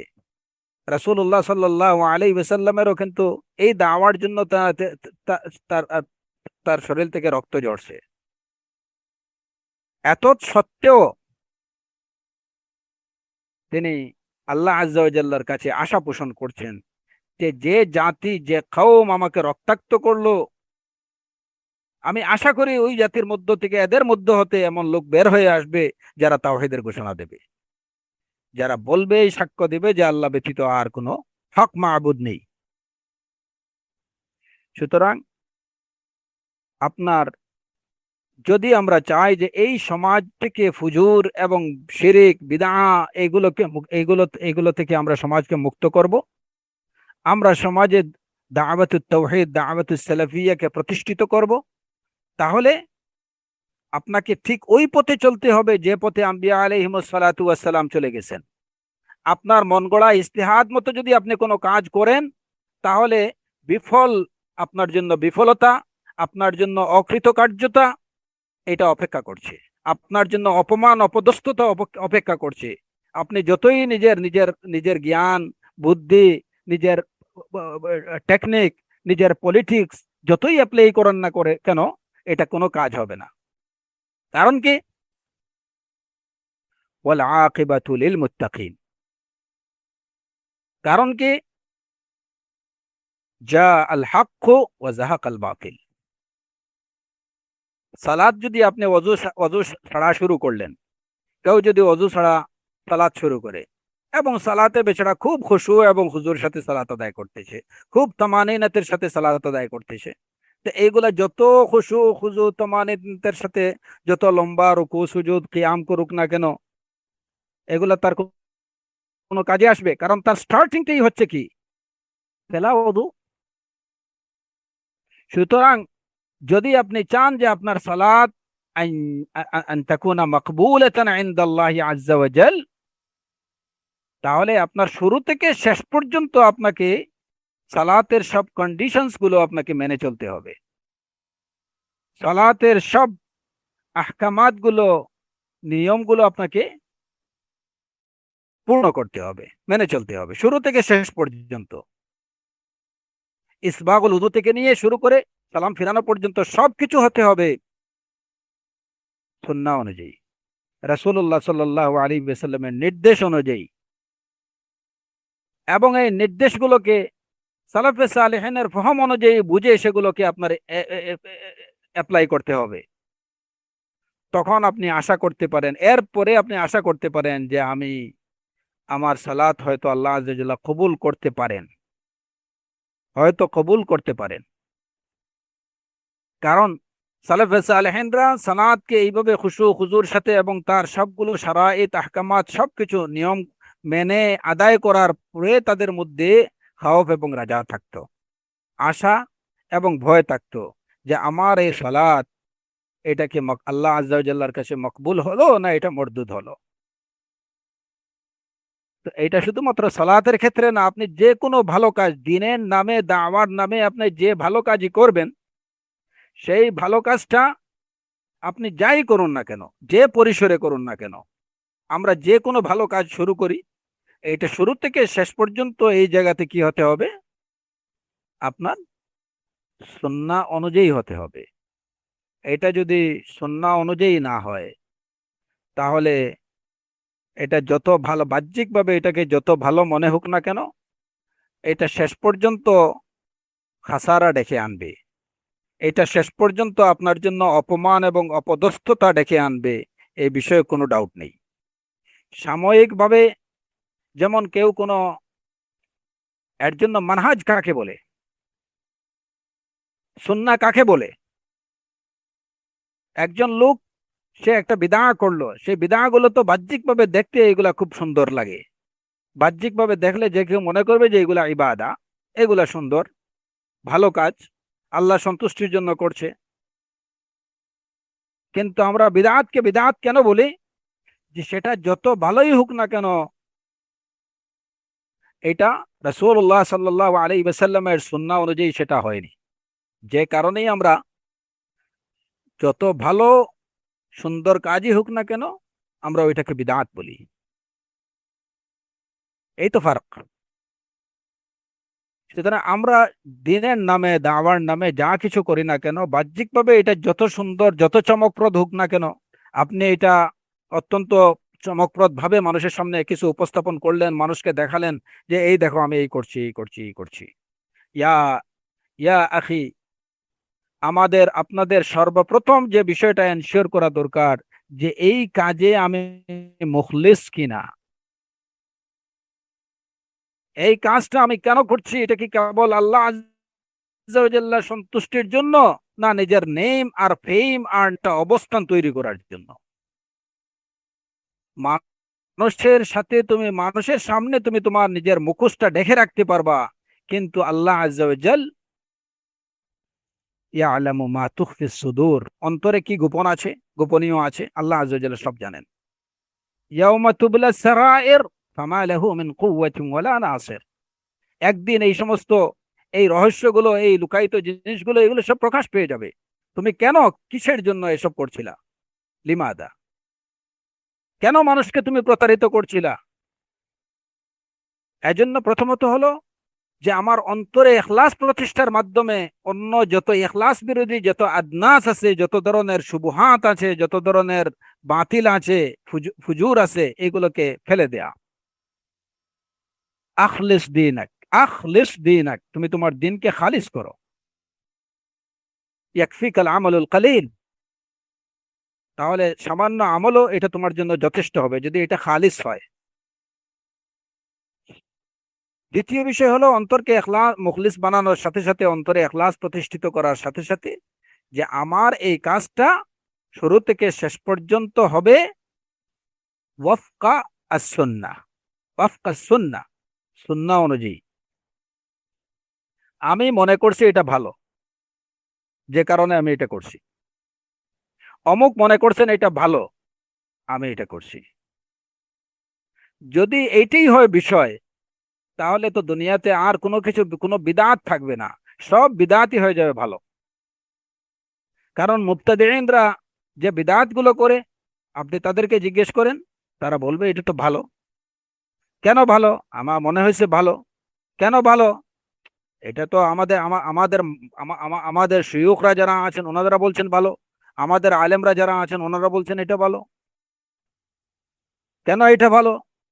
আমার এই কাজের সাথে আমার আমার আমার শিয়ুখরা আছেন, সুতরাং এটা ভালো।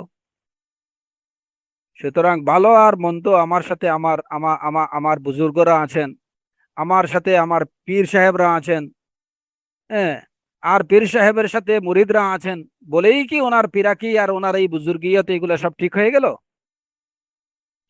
সুতরাং এগুলা হচ্ছে আমার জেনারেল নসিহা। ফার্স্ট অফ অল এটা হচ্ছে আমার প্রতি, এবং দ্বিতীয়ত এটা সব মুসলমানদের প্রতি।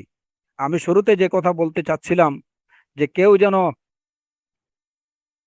এই বিষয়ে কোনো জন না করে, ইয়াত্তাবিউনা ইল্লা জন ওয়া ইনহুম ইল্লা ইয়াখরুসুন, এই আয়াত যেন তাদের উপরে মুনতাবিক না হয় যে আমি বিশেষ কাউকে বা বিশেষ কোনো দলকে বা বিশেষ কোনো কাজকে উদ্দেশ্য করে এই কথাগুলো বলছি। এই কথাগুলো আমি আজকে বলছি, আল্লাহ আজ্জা ওয়া জাল্লা যতদিন আমাকে আমাকে জীবিত রাখবেন, যখনই প্রয়োজন হবে আমি এই কথাগুলো বলবো। এবং এটা এটা হচ্ছে, এটা আমার কথা না, এখানে যা বলছি সবকিছু হচ্ছে আমাদের দ্বীনের কথা, কোরআনের কথা, সুন্নাহর কথা, এবং উলামায়ে রাব্বানিয়িন যারা, তাদের কথা। কেউ যেন কোনোভাবে মনে না করেন যে আমি বিশেষ কাউকে উদ্দেশ্য করে এগুলো বলছি। যদি এরকম কিছু মনে করেন, তাহলে এটা হবে তাদের ইনহুম ইল্লা ইয়াখরুসুন, ইন্না বা'দা যান্নি ইসমুন। এগুলাকে আম নাসিহা হিসাবে একজন মুসলিম ভাই থেকে আরেকজন মুসলিম অন্যান্য মুসলিম ভাইদের প্রতি একটা নাসিহা হিসাবে এগুলাকে খোলা মনে, প্রফুল্ল মনে এগুলাকে গ্রহণ করেন। আমার কোনো মুসলিম ভাই থেকে যদি আমার প্রতি কোনো নাসিহা আসে, যে নাসিহাটা কোরআন এবং সুন্নাহ মুআফিক, যে নাসিহাটা আমার দিনের জন্য প্রয়োজন, আমি সেটাকে সাদরে এবং প্রফুল্ল মনে সেটাকে গ্রহণ করব। এটা হচ্ছে আমার ইমানের পরিচায়ক। আমার মনে কোনো সংকীর্ণতা বোধ করব না যে ফুলান আবার আমাকে নসিহা দিবে কি, সে আবার আমাকে কি বলবে।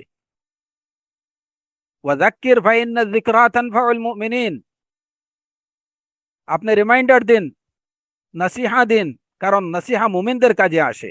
সুতরাং নসিহা দিলে পরে যদি কারো কাজে না আসে তাহলে তার ইমানটা প্রশ্নবিদ্ধ হয়ে যায়। আল্লাহ আযজা ওয়া জাল্লা কোরআনে কারীমে বলছেন যে নসিহা মুমিনদের কাজে আসে। আর নসিহা দেয়াটা হচ্ছে এটা দিন। আদ-দীনু আন-নসিহা, আদ-দীনু আন-নসিহা। কুলনা লিমান ইয়া রাসূলুল্লাহ, ক্বালা লিল্লাহি ওয়া লিকিতাবিহি ওয়া লিরাসূলিহি ওয়া লিআইম্মাতিল মুসলিমিনা ওয়া আম্মাতিহিম। সুতরাং নসিহা দিলে পরে যদি আমি রিয়েক্ট করি তাহলে এটা আমার ইমানকে প্রশ্নবিদ্ধ করে। ইমাম আহমদ ইবনে হাম্বল রাহিমাহুল্লাহ অসুস্থ অবস্থায় যখন তিনি এইগুলা করছিলেন, আরেকজন গিয়ে বললেন, ইয়া আহমদ, আপনি করতেছেন, আপনি কি এটা ভুলে গেছেন যে আপনার প্রত্যেকটা শব্দ সবকিছু সংরক্ষণ হচ্ছে, লিপিবদ্ধ হচ্ছে? আপনি যে এগুলাও করতেছেন, এগুলাও তো লেখা হচ্ছে, এগুলো সংরক্ষণ হচ্ছে আপনার নামায়ে আমলের মধ্যে। ইমাম আহমদ, ইমাম আহলে সুন্নাহ, সাথে সাথে তিনি অত্যন্ত কষ্টের মধ্যে থাকার পরেও তিনি সেই করা বন্ধ করে দিয়েছেন। এই ছিল তাদের দিন, এই ছিল আমাদের সালাফ, এরা ছিলেন আমাদের সালাফ। আমরা কোথায় আর তারা কোথায়? আমাদের বেশিরভাগই হয়ে গেছে এখন সবকিছু দাবি নির্ভর। সবাই আশিকে রাসূল, কিন্তু ওই যে ফার্সিতে কি আছে, একটা কবিতা আছে, আমি সঠিকভাবে বলতে পারছি কিনা জানি না, যে তু কুজা সুন্নতে আহমদ কুজা, তুমি কই আর আহমদ বলতে মোহাম্মদুর রাসূলুল্লাহ সাল্লাল্লাহু আলাইহি ওয়াসাল্লাম তার সুন্নত কই। আল্লাহ আযজা ওয়া জাল্লা আমাদেরকে প্রফুল্ল মনে নসিহাগুলো, দ্বীনের নসিহাগুলো কবুল করার তৌফিক দিন। ফালা ওয়া রাব্বিকা লা ইউমিনুনা হাত্তা ইউহাক্কিমুকা ফীমা শাজারা বাইনাহুম সুম্মা লা ইয়াজিদু ফি আনফুসিহিম হারাজাম মিম্মা কাদাইতা ওয়া ইউসাল্লিমু তাসলিমা। এই আয়াতগুলো আমাদের সব সময় মনে রাখা উচিত। তো যাই হোক, এই হক এবং বাতিলের যে দ্বন্দ্বটা, এই দ্বন্দ্বটা এটা চলবে, এবং এই দুই জায়গায় এটা চলবে। নাফসের সাথে এই দ্বন্দ্ব এটা সবসময় চলবে। আপনি কখনো মনে করবেন না যে আমি মনে হয় মুজাক্কা হয়ে গেছি, আমার অন্তর একদম পুরাপুরি এটা তাসফিয়া হয়ে গেছে, এটা তাখলিয়া হয়ে গেছে, হ্যাঁ একদম পবিত্র, আমার নাফসের মধ্যে আর কোনো ধরনের আবর্জনা, জঞ্জাল, কুলুষতা এগুলো আসবে না। আপনি কখনো যদি এটুকু মনে করেন তাহলে বুঝবেন যে এটা আপনার শয়তান আপনাকে ধোঁকা দিচ্ছে। প্রতিনিয়ত নাফসকে প্রহরা দিতে হবে আপনাকে, যে কখন বাতিল এসে যায়। বাতিলকে তাড়ানোর চেষ্টা অব্যাহত রাখতে হবে, বাতিলকে প্রতিরোধ করার চেষ্টা অব্যাহত রাখতে হবে আপনার নফস থেকে, আপনার সমাজ থেকে। এটা সব সময়, কারণ দুই জায়গাতেই এই দ্বন্দ্বটা চলবে ইলা ইয়াউমিল কিয়ামা। দ্বিতীয় যে হাকিকাত, এই যে হক এবং বাতিলের দ্বন্দ্বের বিষয়ে, আমরা দ্বিতীয় বিষয়ে যাইনি, কিন্তু হক এবং বাতিলের দ্বন্দ্বের বিষয়ে আমরা আরেকটা বিষয় জেনে রাখা দরকার। সেটা হচ্ছে যে হক এবং বাতিলের মধ্যে এই দ্বন্দ্বের কারণটা, মূল কারণটা কি? মূল কারণটা হচ্ছে তাগায়ুরিল আকীদা, বিশ্বাসের ভিন্নতা। বিশ্বাসের ভিন্নতার কারণে এই যে ইখতিলাফগুলো, হক এবং বাতিলের, হকের বিষয়ে ইখতিলাফ, দ্বন্দ্ব, এটা দেখা দেয়। বিষয়টা একটু গভীরভাবে বোঝা দরকার। হক এবং বাতিলের দ্বন্দ্বের কারণটা কি? কারণটা হচ্ছে বেশিরভাগ ক্ষেত্রে যেটা হয়, যে এটা আকীদার ভিন্নতার কারণে হক এবং বাতিলের মধ্যে দ্বন্দ্ব দেখা দেয়। এবং এই কথাটা, এই কারণটা দুই জায়গায় প্রযোজ্য। আপনার নফসের মধ্যে যে দ্বন্দ্ব দেখা দেয়, সেই দ্বন্দ্বের কারণটাও দেখবেন যে আপনার আকীদা, আপনার বিশ্বাসের মধ্যে হেরফের চলে আসছে, যে কারণে ওই জায়গাতে আপনার শয়তানের সাথে নফসের মধ্যে শয়তানের সাথে ফাইট করতে হচ্ছে। সমাজের মধ্যেও কিন্তু যে দ্বন্দ্ব, হক এবং বাতিলের মধ্যে যে দ্বন্দ্ব দেখা দেয়, এই দল এই কথা বলছে, ওই দল ওই কথা বলছে, এই লোক এই কথা বলছে, ওই লোক এই কথা বলছে। এর কারণ কি? এর কারণটা হচ্ছে তাগায়ুরিল আকীদা, আকীদার ভিন্নতা। এটা হচ্ছে হক এবং বাতিলের দ্বন্দ্বের ক্ষেত্রে, যেখানে সুস্পষ্টভাবে একটা বিষয় হচ্ছে হক এবং একটা বিষয় হচ্ছে বাতিল, সুস্পষ্টভাবে। এখানে ওই বিষয়গুলোকে আপনারা টানবেন না, বা ওই বিষয়গুলোকে বোঝার কোনো কারণ নেই। যে মাসাইলে ফুরুইয়ার মধ্যে যে ইখতিলাফ, এই ইখতিলাফকে হক এবং বাতিলের দ্বন্দ্বের সাথে একাকার করবেন না, ওইটা ভিন্ন বিষয়। মাসাইলে ফুরুইয়ার ক্ষেত্রে যে ইখতিলাফটা, এই ইখতিলাফটা এটা কিন্তু আকীদার উপরে নির্ভরশীল না। সুস্পষ্টভাবে একটা জিনিস হচ্ছে হক এবং একটা জিনিস হচ্ছে বাতিল। এই সমস্ত ক্ষেত্রে এই ইখতিলাফের বা এই দ্বন্দ্বের কারণটা হয় যে দুই দাবিদার, দুই ধরনের দাবিদারের দুই ধরনের কি আকীদা। মূল সমস্যা হচ্ছে এটা আকীদাগত সমস্যা। বিষয়টাকে যদি আমরা দেখি আর একটু গভীরভাবে, যেমন ধরেন যে একটা লোক, সে বলল যে খামার বা মদ পান করা এটা দূষণীয় কিছু না, বা এটা কোনো অপরাধ না। তার এই কথাটা আপাদমস্তক বাতিল। কেন বাতিল? ইসলাম এটাকে হারাম ঘোষণা করছে। মদ পান করা হারাম, এইটাই হচ্ছে হক। এখন যে লোক থেকে এই দাবিটা আসলো যে মদ পান করা দূষণীয় কিছু না, এটা অবৈধ কিছু না, তার এই দাবির পিছনে কারণটা যদি আপনি অন্বেষণ করেন, তাহলে দেখবেন যে তার আকীদাটার মধ্যে সমস্যা রয়েছে। আকীদার মধ্যে সমস্যা কি? আকীদার মধ্যে সমস্যা হচ্ছে যে সে কোরআনের ফয়সালাকে সে মেনে নিতে পারছে না, যে কোরআনের কথাই ফাইনাল কথা, কোরআনের সিদ্ধান্তই ফাইনাল সিদ্ধান্ত, রাসূলুল্লাহ সাল্লাল্লাহু আলাইহি ওয়াসাল্লামের ফয়সালাই চূড়ান্ত ফয়সালা। এই বিশ্বাস তার মধ্যে, এই বিশ্বাস সে পোষণ করছে না। যদি ওই বিশ্বাস পোষণ করত, তাহলে তার মুখ থেকে এই কথা উচ্চারিত হতো না। আমি আরেকটা উদাহরণ আপনাদেরকে দেই। যেমন ধরেন যে আমাদের হিজবি, যে সমস্ত হিজবিয়ুনরা আছেন, বা ধরেন হানাফি মাযহাবের অনুসারী যারা আছেন, হ্যাঁ, ওনাদের সাথে যে দ্বন্দ্ব, যেটা অনেকেই বলে যে এগুলা ফুরুই মাসাইল নিয়ে দ্বন্দ্ব। হ্যাঁ, ফুরুই মাসাইল নিয়ে যদি দ্বন্দ্ব এতটুকুই হয়, তাহলে এই জায়গাতে আমাদের কোনো তেমন কোনো সমস্যা নেই। ফুরুই মাসাইল নিয়ে ইখতিলাফ থাকতে পারে, কিন্তু সমস্যাটা কোন জায়গায় হয়? যে যখন আপনি একজন হানাফি ভাইকে, আপনি তাকে জিজ্ঞেস করলেন যে ভাই, আপনি, উদাহরণস্বরূপ আমি বলছি, যে আপনি নাভির নিচে হাত পাততেছেন কেন? ওনার জবাব হচ্ছে যে এটা হচ্ছে আমাদের মাযহাব। আমাদের মাযহাব মানে কি? ইমাম আবু হানিফা রাহিমাহুল্লাহর মাযহাব। আচ্ছা, যে ঠিক আছে, ইমাম আবু হানিফা থেকে সবচেয়ে এই উম্মতের সর্বশ্রেষ্ঠ যিনি, খাতামুর রসুল, আশরাফুল আম্বিয়া ওয়াল মুরসালিন, মুহাম্মদুর রাসূলুল্লাহ সাল্লাল্লাহু আলাইহি ওয়াসাল্লামের সুন্নাহটা আমি আপনাকে বলি। সুন্নাত হলো এই রকম। এখন এই লোকের আকীদার মধ্যে যদি সমস্যা না হতো, তাহলে এইটুকু বলার পরে যে এই হচ্ছে রাসূলুল্লাহ সাল্লাল্লাহু আলাইহি ওয়াসাল্লাম থেকে প্রমাণিত বিশুদ্ধ হাদিস, এই হচ্ছে সাহাবায়ে কেরামদের আমল, যদি ওই লোকের আকীদা ঠিক থাকে, তাহলে সাথে সাথে তার আর কোনো সে থাকবে না, তিনি সাথে সাথে বলবে সামি'না ওয়া আতা'না, শুনলাম এবং মেনে নিলাম। কারণ আপনি রাসূলুল্লাহ সাল্লাল্লাহু আলাইহি ওয়াসাল্লামের কথা বলছেন, আপনি সাহাবায়ে কেরামদের কথা বলছেন, খালাস। কিন্তু তারপরেও সমস্যা থেকে যায় কেন? তখন এই প্রশ্ন আসে যে সমস্যাটা আসলে এটা ফুরুই না। কারণ অনেকেই বলেন এই যে হানাফি, শাফিঈ, সাফি, আহলে হাদিস এদের এই যে দ্বন্দ্বগুলা বা এইগুলা কি কিসের জন্য আপনারা এইগুলা নিয়ে মুসলমানদেরকে বিভক্ত করছেন, বিচ্ছিন্ন করছেন, বিচ্ছিন্নতা তৈরি হচ্ছে। হ্যাঁ, কেউ হাত নিচে, হাত নাভির নিচে বাঁধুক আর কেউ বুকের উপরে বাঁধুক, এতে অসুবিধা কি? এটা নিয়ে কি এখন আপনারা ঐক্য নষ্ট করবেন? ওয়াতাসিমু বিহাবলিল্লাহি জামিআন ওয়া লা তাফাররাকু। আল্লাহ আযজা ওয়া জাল্লা বলছেন যে সম্মিলিতভাবে সবাই মিলে আল্লাহর রজ্জুকে ধরো, আঁকড়ে ধরো এবং বিচ্ছিন্নতা অবলম্বন করো না। তো এই টুকটাক বিষয়গুলোকে আমিন জুড়ে নিয়ে আসতে নিয়ে আপনারা কেন এই দলাদলি করবেন? কথাটা তো শুনতে খুবই সহজ, বলতেও খুবই সহজ, কিন্তু সমস্যার গভীরতা তো অনেক বেশি।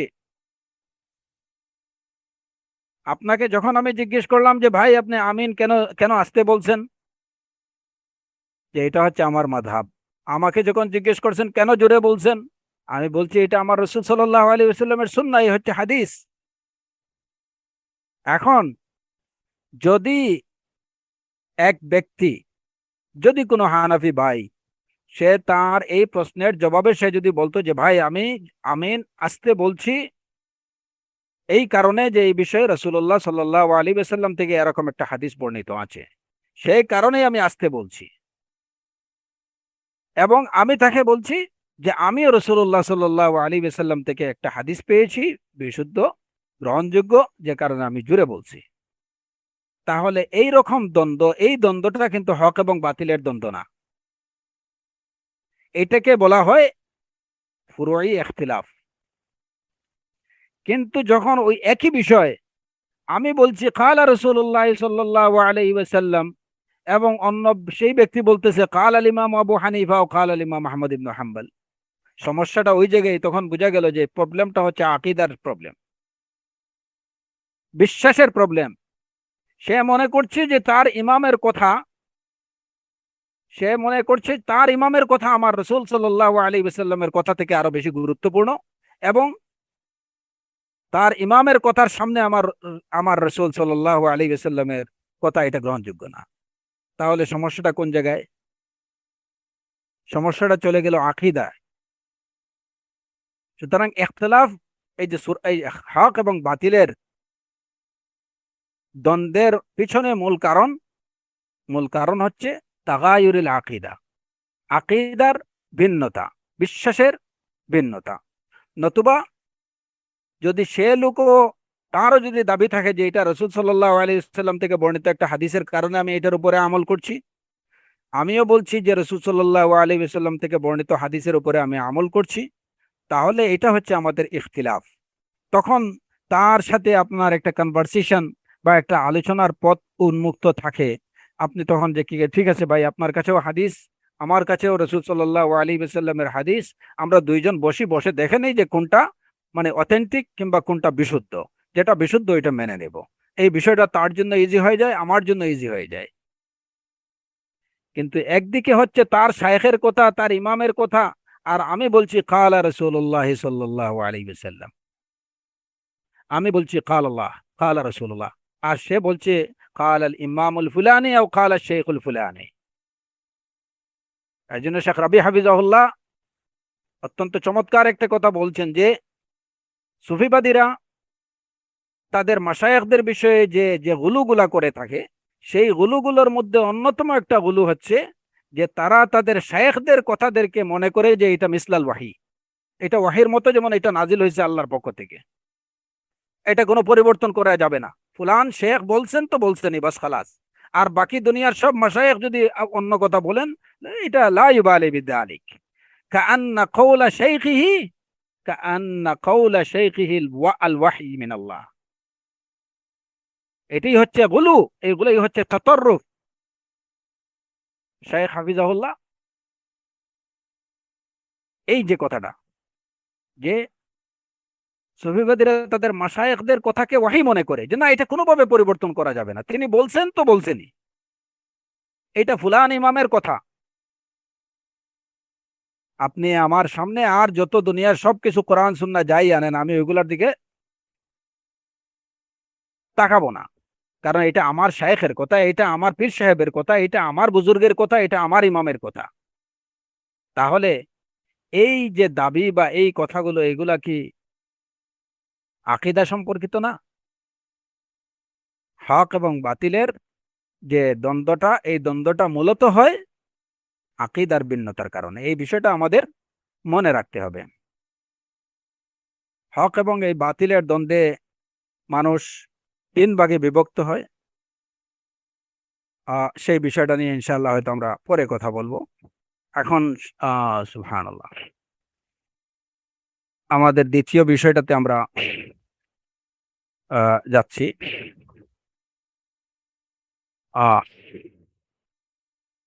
যে দ্বিতীয় বিষয় হলো যে আল্লাহ আযজা ওয়া জাল্লার যে রাহমা তার সৃষ্টির প্রতি এবং বিশেষ করে মানব জাতির প্রতি আল্লাহর বিশেষ অনুগ্রহ, যে তাদের প্রতি তিনি যুগে যুগে নবী এবং রাসূল আলাইহিমুস সালাতু ওয়াস সালামগণকে পাঠিয়েছেন। নবী এবং রাসূলগণের মূল কাজ ছিল যে তারা তাদের জাতির সামনে হক থেকে বাতিলকে পৃথক করে দেবেন, হক এবং বাতিলের মধ্যে পার্থক্য নির্ধারণ করে দেবেন সুস্পষ্টভাবে। কোনটা হক এবং কোনটা বাতিল, কোনটা সত্য কোনটা মিথ্যা, এই বিষয়গুলা সুস্পষ্টভাবে জাতিকে বুঝিয়ে দেওয়ার জন্যই আল্লাহ সুবহানাহু ওয়া তাআলা যুগে যুগে নবী রাসূল আলাইহিমুস সালাতু ওয়াস সালামদেরকে পাঠিয়েছেন। এবং তারা এই কাজটা এমনভাবে করেছেন যে যেভাবে মানুষ তার চর্মচক্ষু দিয়ে কোনো জিনিস দেখে, ঠিক তেমনি ভাবে হক এবং বাতিলের বিষয়গুলো নবী রাসূল আলাইহিমুস সালাতু ওয়াস সালাম মানুষের অন্তরে এমনভাবে মানুষকে বুঝিয়ে দিয়েছেন যে এটা তাদের অন্তরচক্ষু দিয়ে তারা সুস্পষ্টভাবে দেখতে পারছে যে এটা হক এবং এটা বাতিল। এটা হচ্ছে আল্লাহ আযজা ওয়া জাল্লার রাহমা, যে নবী রাসূলগণ এমনভাবে মানুষকে হক এবং বাতিলের বিষয়গুলোকে বুঝিয়েছেন, যেভাবে একটা বিষয়, একটা বাহ্যিক একটা বস্তু মানুষ তার খোলা চক্ষু দিয়ে দেখতে পায়, ঠিক তেমনি ভাবে মানুষকে এমনভাবে বুঝিয়েছেন যে তার অন্তরচক্ষু দিয়ে কালবের মধ্যে হক এবং বাতিলের বিষয়গুলো মানুষের কাছে একদম তার অন্তরের মধ্যে পরিষ্কার, কোনটা হক কোনটা বাতিল। কোরআনে কারীমে আল্লাহ আযজা ওয়া জাল্লা বলছেন, ওমা কান আল্লাহু লিইউদিল্লা কওমান বা'দা ইয হাদাহুম হাত্তা ইউবায়্যিনা লাহুম মা ইয়াত্তাকুন। এই ভাবে বোঝানোর পরেও কোরআনে কারীমের অসংখ্য আয়াতে আল্লাহ আযজা ওয়া জাল্লা বলছেন যে ওমা আরসালনা মির রাসূলিন ইল্লা বিলিসানি কওমিহি লিইউবায়্যিনা লাহুম। আমি প্রত্যেক নবীকে তার স্বজাতির ভাষা দিয়ে তাকে পাঠিয়েছি, লিইউবায়্যিনা লাহুম, যাতে করে তিনি লিইউবায়্যিনা, এই লিইউবায়্যিনা এটা শুধুমাত্র যে বয়ান করে দেয়া এরকম কিছু না। লিইউবায়্যিনা লাহুম, যাতে সুস্পষ্টভাবে তাদের কাছে বিষয়গুলো বিবৃত করেন, বুঝাই দেন সুস্পষ্টভাবে, যাতে এই জায়গাতে কোনো ধরনের অস্পষ্টতা না থাকে, কারো বুঝার কোনো কিছু অবশিষ্ট না থাকে। এই দিনের মধ্যে, আমাদের দিনের মধ্যে অস্পষ্ট কোনো কিছু নেই। লাইলুহা কানাহারিহা লা ইয়াজিগু আনহা ইল্লা হালিক। এইভাবে সুস্পষ্টভাবে বুঝাই দেওয়ার পরে যেন একজন মানুষ সে প্রত্যক্ষ করতেছে, চাক্ষুষ চক্ষু দিয়ে দেখতেছে সে কোনটা হক কোনটা বাতিল। এইভাবে আম্বিয়া আলাইহিমুস সালাতু ওয়াস সালাম তাদের জাতিদেরকে বুঝাই দিয়েছেন হক এবং বাতিল। এরপরে যারা পথভ্রষ্ট হয়েছে, এই পথভ্রষ্টতা লা ইয়াজিগু আনহা ইল্লা হালিক, এরপরে যারা পথভ্রষ্ট হয়েছে এরাই হচ্ছে ধ্বংসশীল। আল্লাহ আযজা ওয়া জাল্লা এই যে সূরাতুত তওবার এই আয়াতে স্পষ্টভাবে বলছেন যে আল্লাহ কোন জাতিকে হেদায়েতের পরে এদেরকে পথভ্রষ্ট করেন না, হাত্তা ইউবায়্যিনা লাহুম মা ইয়াত্তাকুন, যতক্ষণ না তিনি তাদেরকে সুস্পষ্টভাবে ওই বিষয়গুলো বলে দেন যে বিষয়গুলো থেকে তাদের বেঁচে থাকা দরকার, যে বিষয়গুলো থেকে তাদের পরহেজ করা দরকার। ওই বিষয়গুলো যতক্ষণ পর্যন্ত তাদেরকে সুস্পষ্টভাবে বলে না দেন, ততক্ষণ পর্যন্ত আল্লাহ আযজা ওয়া জাল্লা হেদায়েতের পরে কোনো জাতিকে পথভ্রষ্ট করেন না। তাহলে হিদায়েতের পরে দিনের সবকিছু সুস্পষ্টভাবে আল্লাহ আযজা ওয়া জাল্লা জানিয়ে দিলেন তার রাসূল সাল্লাল্লাহু আলাইহি ওয়াসাল্লামের মাধ্যমে। কোনটা হক, কোনটা বাতিল, কোনটা হালাল, কোনটা হারাম, কোনটা সুন্নাহ, কোনটা বিদআ, এই সব কিছু বলে দেওয়ার পরেও যারা পথভ্রষ্ট হবে এরাই হচ্ছে প্রকৃত অর্থে ধ্বংসশীল। আর এদেরকেই আল্লাহ পথভ্রষ্ট করেন। ওমা কানা আল্লাহু লিইউদিল্লা কওমান বা'দা ইয হাদাহুম। তখনই আল্লাহ এদেরকে পথভ্রষ্ট করেন যে হিদায়াতের বিষয়গুলো সুস্পষ্টভাবে তার কাছে আসার পরেও, জানার পরেও সে যখন বক্রতা অবলম্বন করে তখন তার জন্য গুমরাহি অবধারিত হয়ে যায়। আর আল্লাহ আযজা ওয়া জাল্লা যখন কারোর জন্য গুমরাহি অবধারিত করে দেন, মাইয়ুদলিলিল্লাহু ফালা হাদিয়া লাহ, তখন তাকে পথ প্রদর্শন করার মতো আর কেউ থাকে না। ওয়াইয়াযারুহুম ফি তুগয়ানিহিম ইয়ামাহুন, সে তার ওই সীমালঙ্ঘনের মধ্যেই মত্ত থাকে, ওইখানেই ঘুরপাক খেতে থাকে। নসিহা দেওয়ার পরেও রাসূলুল্লাহ সাল্লাল্লাহু আলাইহি ওয়াসাল্লাম সুস্পষ্টভাবে একদম পরিষ্কার ধবধবে সাদা উজ্জ্বল দিনের উপরে রেখে গেছেন। এরপরে যদি কেউ পথভ্রষ্ট হয় তাহলে বুঝতে হবে যে তার ধ্বংস অনিবার্য, এবং এই গুমরাহি থেকে তাকে পথ প্রদর্শনকারী কেউ নেই আল্লাহ ব্যতীত। মান ইউদ্লিলিল্লাহ ফালা হাদিয়া লাহ। আর সে তার এই গুমরাহির মধ্যে ঘুরপাক খেতেই থাকবে। ওয়াইয়াযারুহুম ফি তুগয়ানিহিম ইয়ামাহুন, এইটার মধ্যে সে ঘুরপাক খেতে থাকবে। আর এই গুমরাহিটা, এটা হবে আল্লাহর পক্ষ থেকে, এটা হলো আল্লাহ আযজা ওয়া জাল্লার পক্ষ থেকে তার প্রতি শাস্তি। কারণ কি? যে আল্লাহ আল্লাহ আযজা ওয়া জাল্লা তার সামনে হককে সুস্পষ্টভাবে প্রকাশ করে দিয়েছেন, বুঝিয়ে দিয়েছেন, কিন্তু সে সেটাকে কবুল করেনি। সুতরাং তার শাস্তি হচ্ছে যে তাকে হেদায়েত থেকে পথভ্রষ্ট করে দেন। আর আল্লাহ আযজা ওয়া জাল্লার সুন্নাহ হচ্ছে যে তিনি না বুঝিয়ে কাউকে পথভ্রষ্ট করেন না। যতক্ষণ পর্যন্ত হিদায়েতের বিষয়গুলো কারো সামনে স্পষ্টভাবে না পৌঁছায় ততক্ষণ পর্যন্ত আল্লাহ আযজা ওয়া জাল্লা কাউকে পথভ্রষ্ট করেন না। وإذ قال موسى لقومه يا قوم لم تؤذونني وقد تعلمون أني رسول الله إليكم فلما زاغوا أزاغ الله قلوبهم والله لا يهدي القوم الفاسقين। যখন মূসা তার তার জাতিকে বললেন, হে আমার কওম, কেন আমাকে তোমরা কষ্ট দিচ্ছ, অথচ তোমরা জানো যে আন্নী রাসূলুল্লাহ ইলাইকুম, আমি তোমাদের প্রতি আল্লাহর রাসূল, এটা জানার পরেও কেন তোমরা আমাকে এই কষ্টটা দিচ্ছ? আল্লাহ আযজা ওয়া জাল্লা বলছেন ফালাম্মা যাগু, যখন তারা এটা জানার পরেও যখন তারা বক্রতা অবলম্বন করলো, আযাগ আল্লাহু কুলুবাহুম, আল্লাহ আযজা ওয়া জাল্লা তাদের অন্তরকে বক্র করে দিলেন।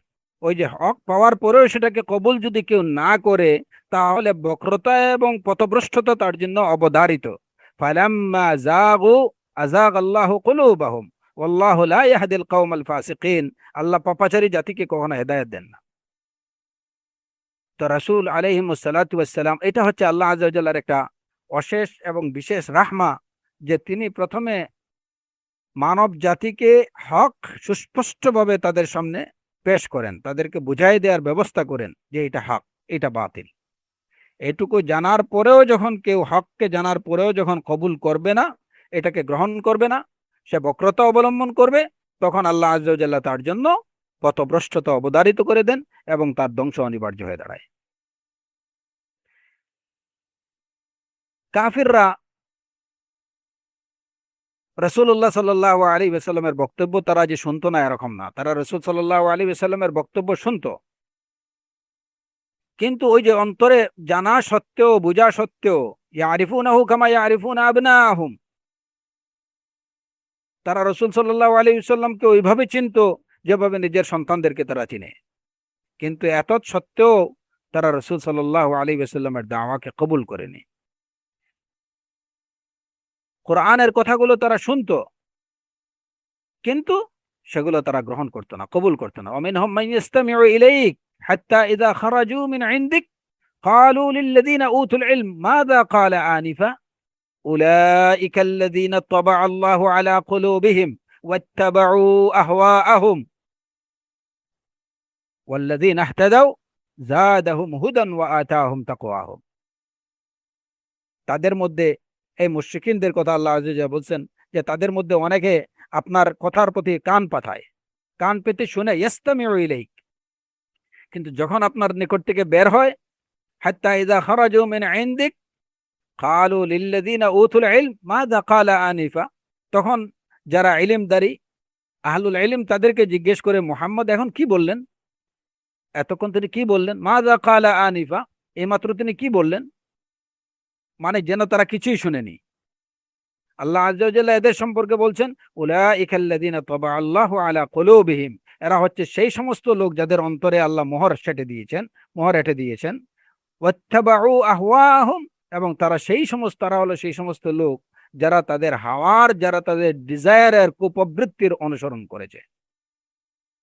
পক্ষান্তরে মুমিনদের সম্পর্কে আল্লাহ আযজা ওয়া জাল্লা বলছেন, ওয়াল্লাযীনা ইহতাদাউ, যারা হেদায়েত অবলম্বন করে আল্লাহ আযজা ওয়া জাল্লা তাদেরকে তাদের হিদায়াত আরো বাড়িয়ে দেন এবং তাদেরকে তাকওয়া দান করেন। ওয়া আতাহুম তাকওয়াহুম, তাদেরকে তাদের তাকওয়া দেন, তাদেরকে হিদায়াত বাড়িয়ে দেন যারা হেদায়েত অবলম্বন করে। তো কাফেররা রাসূলুল্লাহ সাল্লাল্লাহু আলাইহি ওয়াসাল্লামের কথা তারা শুনতো, কিন্তু এই শোনাটা কি ছিল, ওইখান থেকে বের হয়ে জিজ্ঞেস করতো যে কি বলছেন। তাদের এই শোনাটা, এই কথাগুলো তারা শুনতো, কেবলমাত্র শব্দ শুনতো, কানে কর্ণে শুনতো, আর কিছু না। এটা তাদের অন্তরে ঢুকতো না, কেবলমাত্র কর্ণা দিয়ে শোনাটাই হতো তাদের এই শ্রবণ, আর কিছু না। এই তারা রাসূল সাল্লাল্লাহু আলাইহি ওয়াসাল্লামের এই কথাগুলো তাদের অন্তরে প্রবেশ করতো না। যদি অন্তরে প্রবেশ করতো তাহলে এখান থেকে বেরিয়ে গিয়ে বলতো না যে এখন কি বলছেন মুহাম্মদ, শুধুমাত্র আলফাজের শোনা হতো। প্রকৃত অর্থে কথা শোনা বা নসিহা কবুল করা, এটা কাকে বলে? যে কথাগুলো বলা হচ্ছে ওই কথাগুলো শব্দ যেমন শুনবেন তার অর্থটাও তেমনি বুঝবেন এবং এইটাকে গ্রহণ করবেন। এই কাজটুকুর তৌফিক কারা পায়? আল্লাহ আযজা ওয়া জাল্লা যার জন্য হিদায়াত লিপিবদ্ধ করে রাখছেন তারাই। আপনি তাকে নসিহা দেবেন, এই কান দিয়ে ঢুকবে, ওই কান দিয়ে বের হয়ে যাবে। কি বলছেন, কি শুনছেন, কি নসিহাত দিচ্ছেন সেটাও বলতে পারবে না। এই কারণ ওইটা তার অন্তরে ঢুকেনি, কারণ তার অন্তর সে বক্র করে রাখছে। আপনি যতই তারে বুঝান সে বুঝবে না। ফালাম্মা যাগু আযাগাল্লাহু কুলুবাহুম, আর এই অবস্থা যখন চলতে থাকে তখন এক এক পর্যায়ে তার জন্য পথভ্রষ্টতা অবধারিত হয়ে যায়, কারণ সে ইচ্ছে করে নিজের নিজের অন্তরকে বক্র করে রাখছে। সে বক্রতা অবলম্বন করার কারণেই আল্লাহ আযজা ওয়া জাল্লা তার অন্তরকে বক্র করে দিয়েছেন। কিন্তু এরকম না যে আল্লাহ আযজা ওয়া জাল্লা তার অন্তরকে বক্র করে দিয়েছেন যে কারণে সে সোজা হতে পারতেছে না, সে সিরাতে মুস্তাকিম গ্রহণ করতে পারতেছে না, সে হিদায়াত গ্রহণ করতে পারতেছে না। না, ফাআলহামাহা ফুজুরাহা ওয়া তাকওয়াহা, দুইটাই অন্তরের মধ্যে দেয়া হয়েছে, কিন্তু সে স্বেচ্ছায় বক্রতার পথ অবলম্বন করছে। আল্লাহ আযজা ওয়া জাল্লা আযাগাল্লাহু কুলুবাহুম, ফালাম্মা যাগু আযাগাল্লাহু কুলুবাহুম। এই কথাটা ভালো করে মনে রাখেন, কারণ অনেকে এই জায়গাতে মানে কাদারকে দোষ দেয়, তাকদীরকে দোষ দেয় যে আল্লাহ হেদায়েত দিলে তো আর কোনো অসুবিধা ছিল না, তাহলে তো আমি হেদায়েত প্রাপ্ত হতাম। আল্লাহ তোমার অন্তরের মধ্যে হেদায়েত নেয়ার, হেদায়েত কবুল করার, গুমরাহি কবুল করার দুইটারই কি দিয়েছেন, সামর্থ্য শক্তি দিয়েছেন তোমার অন্তরের মধ্যে।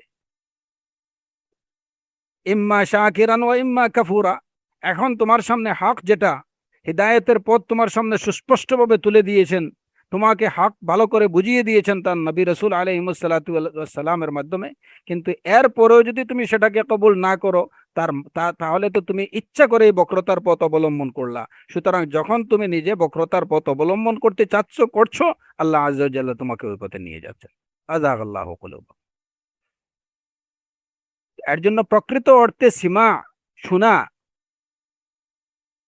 আমি উলামায়ে কেরামদেরকে বলতে শুনেছি কথাটার অর্থ কি, যে ওনারা যে কথাটা বলছেন ওই কথাটা শুধু ওনাদের নাস বা কি বলেছেন ওই ওই কথাটা আমি শুনেছি, আলফাজ শুনেছি, নাকি এই প্রকৃত অর্থে শ্রবণ করা বা শোনার অর্থ হচ্ছে যে আমি যে কথা ওনারা বলেছেন সেটার অর্থ সহ এটাকে আমি উপলব্ধি করেছি এবং আমি তাদের কথা শ্রবণ করেছি, উলামাদের কথা আমি শুনেছি। এই শোনার প্রকৃত অর্থ হচ্ছে যে আমি কথা শুনেছি, অর্থ বুঝেছি এবং এটাকে আমি আমল করেছি, এটাকে গ্রহণ করেছি। কিন্তু আমি শুনেছি, ওইটাকে আমি রদ করে দিয়েছি। শেখ রাবি হাফিজাউল্লাহ উনি বললেন যে সুফিয়াদের গুলাত যারা আছে তারা তাদের মাশায়েখদের কথাকে মনে করে যে এটা ওয়াহি। আমি শেখ রাবি হাফিজাউল্লাহর এই কথাটা ফর এক্সাম্পল আমি শুনলাম, এখন এই শোনার অর্থ কি যে আলফাজগুলো শুনলাম, কিন্তু এটার উপরে আমার আমল নেই, এটার অর্থ আমি বুঝতে উপলব্ধি করতে পারিনি। আমি আমি এমন অ্যাক্টিভিটিস করছি যে যেটা যেটা যেটা দ্বারা প্রমাণিত হচ্ছে যে আমার শাইখের কথাটা কান্নাহুল ওয়াহি। তাহলে শেখ রাবি হাফিজাউল্লাহর ওই নাসিহা শুনে আমার লাভ কি? এটা কি কেউ বলতে পারবে? যদি কেউ দাবি করে যে আমি শুনেছি, তাহলে ওই শোনার অর্থ হলো এটার সাথে এটা কোন ধরনের শোনা? যে কুফফাররা যেভাবে রাসূলুল্লাহ সাল্লাল্লাহু আলাইহি ওয়াসাল্লামের কথা শুনতো, অমিনহুম মান ইয়াস্তামিউ ইলাইক, তাদের মধ্যে কেউ কেউ আপনার কথা কান পেতে শুনতো, কিন্তু হাত্তা ইযা খারাজু মিন ইনদিক ক্বালু লিল্লাযিনা উতুল ইলমা মাযা ক্বালা আরিফা। নাসআলুল্লাহ আল আফিয়া, নাসআলুল্লাহ আল আফিয়া। আল্লাহ আযজা ওয়া জাল্লা যেন আমাদেরকে ওই সমস্ত লোকদের মতো না করেন যারা দ্বীনের হকের কথা শুনবে কিন্তু এগুলা বুঝবে না এবং এগুলাকে আমলে নেবে না, এগুলাকে তার অন্তরে ঢুকাবে না। তো প্রকৃত অর্থে আল্লাহ আযজা ওয়া জাল্লা যাদের হিদায়াত চান, এরাই কিন্তু শব্দ শুনবে, অর্থ বুঝবে এবং এইটাকে নিজে গ্রহণ করবে প্রফুল্ল মনে। কোরআনে কারীমে আল্লাহ আযজা ওয়া জাল্লা বলছেন, ওয়াল্লাযীনা ইজতানাবুত তাগুত আন ইয়াবুদুহা ওয়া আনাবু ইলাল্লাহ লাহুমুল বুশরা ফাবাশশির ইবাদ আল্লাযীনা ইয়াস্তামিউনাল কাওলা ফায়াত্তাবিউনা আহসানাহ উলাইকা আল্লাযীনা হাদাহুমুল্লাহ ওয়া উলাইকা হুম উলুল আলবাব। যারা তাগুতের ইবাদত বর্জন করে, ওয়া আনাবু ইলাল্লাহ, আল্লাহর দিকে যারা প্রত্যাবর্তন করে, লাহুমুল বুশরা, এদের জন্য সুসংবাদ। ফাবাশশির ইবাদ, আমার বান্দাদেরকে আপনি সুসংবাদ দিন। আমার বান্দারা কারা? আল্লাহ আযজা ওয়া জাল্লা পরবর্তী আয়াতে বলছেন, আল্লাযীনা ইয়াত্তাবিউনাল কাওলা ফায়াত্তাবিউনা আহসানা। আল্লাযীনা ইয়াস্তামিউনাল কাওল, আল্লাযীনা ইয়াস্তামিউনাল কাওলা ফায়াত্তাবিউনা আহসানা, যারা কথা শুনে, কান পেতে কথা শুনে এবং উত্তম কথাগুলো অনুসরণ করে, এরাই হচ্ছে সেই সমস্ত লোক আল্লাযীনা হাদাহুমুল্লাহ, যাদেরকে আল্লাহ হিদায়াত দিয়েছেন, এবং এরাই হচ্ছে বুদ্ধিমান সম্প্রদায়। ওয়া উলাইকা হুম উলুল আলবাব। সুতরাং কথা শুনবে এবং এটা ইত্তিবা করবে, যারা সেটা করবে এরাই হচ্ছে হেদায়েত প্রাপ্ত। উলাইকা আল্লাযীনা হাদাহুমুল্লাহ ওয়া উলাইকা হুম উলুল আলবাব।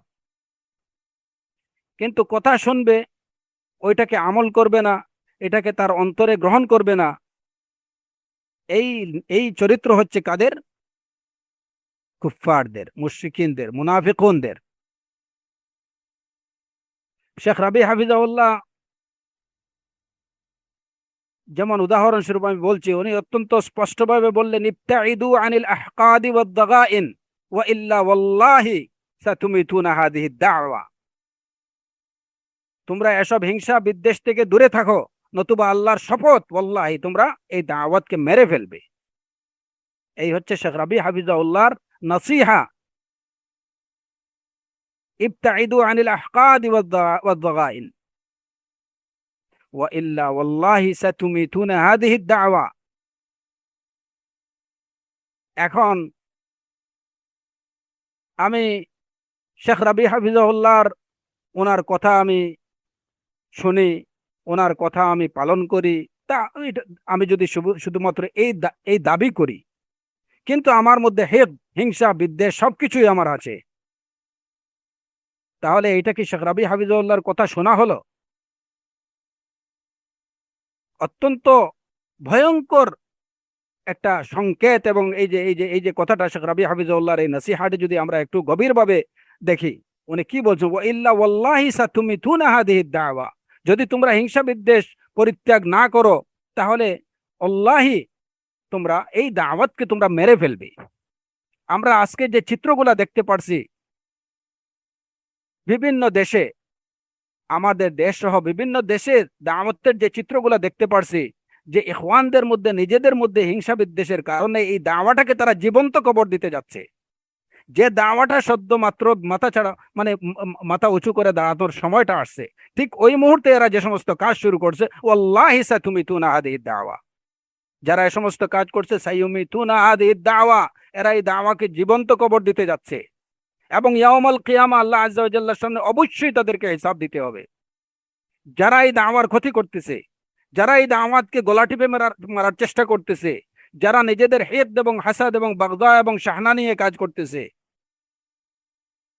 ইয়াউমাল কিয়ামা তাদের প্রতিটি পদক্ষেপের জন্য আল্লাহ আযজা ওয়া জাল্লার কাছে জবাবদিহি করতে হবে। এটা মনে রাখতে হবে। একজন আলিমে দিন থেকে এই যে কথাটা, এটা কখন ওনারা বলেন, সাতুমিতুনা হাদিহিদ দাওয়া, এই দাওয়াটাকে তোমরা মেরে ফেলবে। সুতরাং প্রকৃত অর্থে সীমা বা শ্রবণ করাটা হচ্ছে যেটা আমি আমার অন্তর দিয়ে গ্রহণ করব এবং যেটার উপরে আমি আমল করব। এবং যারা ভালো কথা শুনে, উত্তম কথা শুনে এবং এটাকে গ্রহণ করে, এটার অনুসরণ করে, এরাই হচ্ছে হিদায়াত প্রাপ্ত, এরাই হচ্ছে মুহতাদিন, এবং এরাই হচ্ছে প্রকৃত অর্থে বুদ্ধিমান সম্প্রদায়। যেটা কোরআনে কারীমের এই আয়াতে আল্লাহ আযজা ওয়া জাল্লা বললেন, আল্লাযীনা ইসতামিউনাল কাওলা ফায়াত্তাবিউনা আহসানাহ উলাইকা আল্লাযীনা হাদাহুমুল্লাহু ওয়া উলাইকা হুম উলুল আলবাব। হক এবং বাতিল সম্পর্কে আরেকটা বিষয় আমাদের জেনে রাখতে হবে, যে হক কখনো এটা পরিবর্তন হয় না, এবং যখন কোনো জায়গায় হক চলে আসে তখন এটা বাতিল চলে যায়। যখন হক চলে আসে বাতিল চলে যায়। যা আল হক ওয়া যাহাক আল বাতিল, এটাই হচ্ছে আল্লাহর সুন্নাহ ফিল কাউন। যখনই হক চলে আসবে বাতিল চলে যাবে। এখন কথা হচ্ছে, এই বাতিলটা চলে যাওয়ার মধ্যে কিছু সময় নিতে পারে। এটা 2 দিন আগে কিংবা পরে বাতিল চলে যাবেই যখন যখন হক চলে আসবে। এর জন্য আমাদের কাজ কি? আমাদের কাজ হচ্ছে হককে অনুসরণ করা, হককে নিজের মধ্যে প্রতিষ্ঠিত করা, এবং এরপরে হককে সমাজে প্রতিষ্ঠিত করার জন্য সাধ্য অনুযায়ী চেষ্টা করা এবং আল্লাহর সাহায্য চাওয়া। তাহলে কি হবে, যে বাতিল এটা যত বড় বিস্তৃত হয়ে আসুক না কেন, বাতিলের লাফালাফি যত বেশি হোক না কেন, এন্ড অফ দ্য ডে এটা থাকবে না যা আল হক ওয়া যাহাক আল বাতিল। বাতিল চলে যাবে, বাতিল বিদূরিত হয়ে যাবে, বাতিলের অস্তিত্ব থাকবে না যেখানেই হক চলে আসবে। তা আমাদের কাজ হচ্ছে যে বাতিল কি আসলো, কত বড় হলো, কে নিয়ে আসলো, কি আকারে আসলো, ওইগুলা দেখার আমাদের কোনো প্রয়োজন, ওইগুলার পিছনে আমাদের সময় নষ্ট করার দরকার নেই। আহলুল হকের কাজ হচ্ছে যে আপনি হকের উপরে চলেন, হকের পথে চলেন, তাওয়াসাউ বিস সবর, তাওয়াসাউ বিল হক, তাওয়াসাউ বিস সবর। আর এর আগে 2টা কাজ শেয়ার করেন, ইল্লাল্লাযীনা আমানু ওয়া আমিলুস সালিহাত, নিজের ঈমান, নিজের আমলে সালেহ, খালাস। এর বাইরে যারা যাবে, এটা আল্লাহ আযজা ওয়া জাল্লা নিজেই শপথ করে বলছেন, ইন্নাল ইনসানা লাফি খুসর, যে এরা ক্ষতিগ্রস্ত হবে, এরা এরা এরা এরা ফেলিওর হবে। ওইগুলা নিয়ে চিন্তা করার দরকার নেই। সময় আমাদের হাতে কম। প্রথম কথা, নিজের নফসকে ইসলাহ করা, নিজে দিন শিখা সঠিকভাবে, নিজে দিনের উপরে সঠিকভাবে আমল করা, তারপরে যেটুকু জানবেন সেটুকু দাওয়া দেয়া, হ্যাঁ, আর সবর করা। তাহলেই আপনি সফল কাম। আপনার হক প্রতিষ্ঠিত হবেই, আপনার সামনে কোনো বাতিল টিকবে না। এবং এইটা যেন কোনোভাবেই দুর্বলতা তৈরি না করে মনের মধ্যে, যে এই এই বাতিলটা তো অনেক বড়, সর্বগ্রাসী, ফিতনুন কাকিতাইল লাইলিল মুজলিম, অন্ধকার হয়ে আসবে। এটা তো স্বাভাবিক, রাসূলুল্লাহ সাল্লাল্লাহু আলাইহি ওয়াসাল্লাম বলছেনই। কিন্তু যারা হকের উপরে থাকবে, সে তার হিদায়াত তাকে পথ দেখাবেই, তার পথ দেখাবেই। সে যত বড়, যত গাঢ় অন্ধকারই হোক না কেন, যে হিদায়তের উপরে আছে তার কাছে নূর আছে, এবং এই নূরের সামনে ওই জুলমা, ওই অন্ধকার কোনো কিছুই না। সুতরাং আপনার হক আপনাকে আমাকে নিশ্চিত করতে হবে যে আমি হকের উপরে আছি কিনা, আমি হকের অনুসরণ করছি কিনা, আমি হক প্রতিষ্ঠার চেষ্টায় আছি কিনা। বাস। যদি আপনার কাছে হক থাকে তাহলে আপনার কাছে আলো আছে, আপনার কাছে নূর আছে, যে নূরের সামনে কোনো জুলুমাত টিকবে না। অনেক সময় হয় যে বাতিল বিদূরিত হতে সময় লাগে। কখনো খুব দ্রুত বাতিল বিদূরিত হয়ে যায়, কখনো এটা একটু সময় নেয়। কিন্তু আমাদের এই বিষয়টা পুরোপুরি জেনে রাখতে হবে, তাহলে ইনশাআল্লাহ আমাদের আমাদের মনে আরো বেশি আমরা শক্তি পাবো যে দিন শেষে বাতিল টিকবে না। এটা 2 দিন আগে হোক আর পরে হোক, বাতিল তো বাতিলই। فأما الزبد فيذهب جفاء وأما ما ينفع الناس فيمكث في الأرض كذلك يضرب الله الحق والباطل। হক এবং বাতিলের উদাহরণ আল্লাহ আযজা ওয়া জাল্লা এভাবেই দিয়েছেন। আম্মা যাবুদু ফায়াযহাবু জুফা, খড়কুটো যেগুলো এগুলো ভেসে যাবে, আর যেগুলো মানুষের উপকারে আসে ফায়ামকুসু ফিল আরদ, এটা এটা এটা মাটিতে মাটিতে টিকে থাকবে। এভাবেই আল্লাহ হক এবং বাতিলের উদাহরণ দিয়েছেন। সুতরাং এটা নিয়ে চিন্তিত হওয়ার কিংবা এটা নিয়ে ভূক্ষেপ করার কোনো কারণ নেই। ওয়াকুল জা আল হক ওয়া জাহাকাল বাতিল ইন্নাল বাতিলা কানা জাহুকা। যেতে সময় লাগতে পারে, এটা নিয়েও দুশ্চিন্তার কোনো কারণ নেই। যে কোনো বাতিল, যে কোনো ফিতনা আপনার সামনে আসবে, এটা ওভারকাম করতে বা এই বাতিলটা বিদূরিত হতে এটা হয়তো সময় লাগতে পারে, 2 দিন কম 2 দিন বেশি, ওইটা নিয়েও আপনার আমার দুশ্চিন্তার কোনো কারণ নেই। কারণ আল্লাহ আযজা ওয়া জাল্লা বলছেন, ওয়ালা ইয়াহসাবান্নাল্লাযীনা কাফারু আন্নামা নুমলি লাহুম খায়রুল লিআনফুসিহিম ইন্নামা নুমলি লাহুম লিয়াজদাদু ইসমা ওয়া লাহুম আযাবুম মুহিন। কাফেররা যেন এটা মনে না করে যে আমি তাদেরকে যে অবকাশ দিচ্ছি, এই অবকাশ দেওয়াটা তাদের জন্য খায়ের। না না না না, তারা যে অবকাশ পাচ্ছে, সময় পাচ্ছে বাতিল নিয়ে খেলামেলা করার, যে সময়টুকু পাচ্ছে, এটা তাদের জন্য যে খায়ের বা কল্যাণ নিয়ে আসছে, তারা যেন এটা কখনো মনে না করে। ইন্নামা নুমলি লাহুম, আমি তাদেরকে এই অবকাশটুকু দিচ্ছি লিয়াজদাদু ইসমা, যাতে করে তাদের গুনাহ আরো বেড়ে যায়, পাপ যেন আরো বাড়ে। ওয়া লাহুম আযাবুম মুহিন, এবং তাদের জন্য রয়েছে অপমানজনক শাস্তি। তো এটা শুধুমাত্র কাফেরদের জন্য না, লিকুল্লি আহলি বাতিলিন, সব বাতিলের জন্য। বাতিল তার বাতিল নিয়ে আছে, সে মনে করছে যে মাশাআল্লাহ আমি তো মোটামুটি এখানে একটা কি হয়ে যাচ্ছে, আমি আমার বাতিলটাকে প্রতিষ্ঠিত করে ফেলতে পারছি। না, তোমার এই যে সময়টুকু পাচ্ছ, এটা তোমার জন্য খায়ের নিয়ে আসছে না। লা ইয়াহসাবান্না ওয়ালা ইয়াহসাবান্নাল্লাযীনা কাফারু আন্নামা নুমলি লাহুম খায়রুল লিআনফুসিহিম, এটা তোমার জন্য খায়ের না। ইন্নামা নুমলি লাহুম লিয়াজদাদু ইসমা ওয়া লাহুম আযাবুম মুহিন। তো সুতরাং যে কোনো সময় যে কোনো ফিতনা, যে কোনো বাতিল আসবে, দিনের পর দিন বাতিল বিভিন্ন রূপে বিভিন্ন আঙ্গিকে আমাদের সামনে আসবে, ফিতনা আসবে। আমাদের কাজ হচ্ছে হকের উপরে টিকে থাকার জন্য আল্লাহর সাহায্য চাওয়া, হক জানা, হক মানা, এবং প্রতিনিয়ত সিরাতে মুস্তাকিমের উপরে ইস্তেকামার জন্য আল্লাহর কাছে সাহায্য চাওয়া। খালাস, বাতিল এমনিতেই চলে যাবে, ওইটা নিয়ে দুশ্চিন্তার কারণ নেই। যে বেশ কয়েকদিন হয়ে গেল যাচ্ছে না যাচ্ছে না, এটা তো আরো দেখা যায় আরো কি হচ্ছে, ওইগুলা নিয়ে চিন্তিত হওয়ার কোনো কারণ নেই। কারণ ইন্নামা নুমলি লাহুম খায়রুল লিআনফুসিহিম, এটা যেন তারা মনে না করে, বা আহলুল বাতিলরা, যে তারা যে অবকাশটুকু পাচ্ছে এটা তাদের জন্য খায়ের, বরং এটা তাদের অপমান, অপদস্থতা, বেইজ্জতিকে ত্বরান্বিত করছে।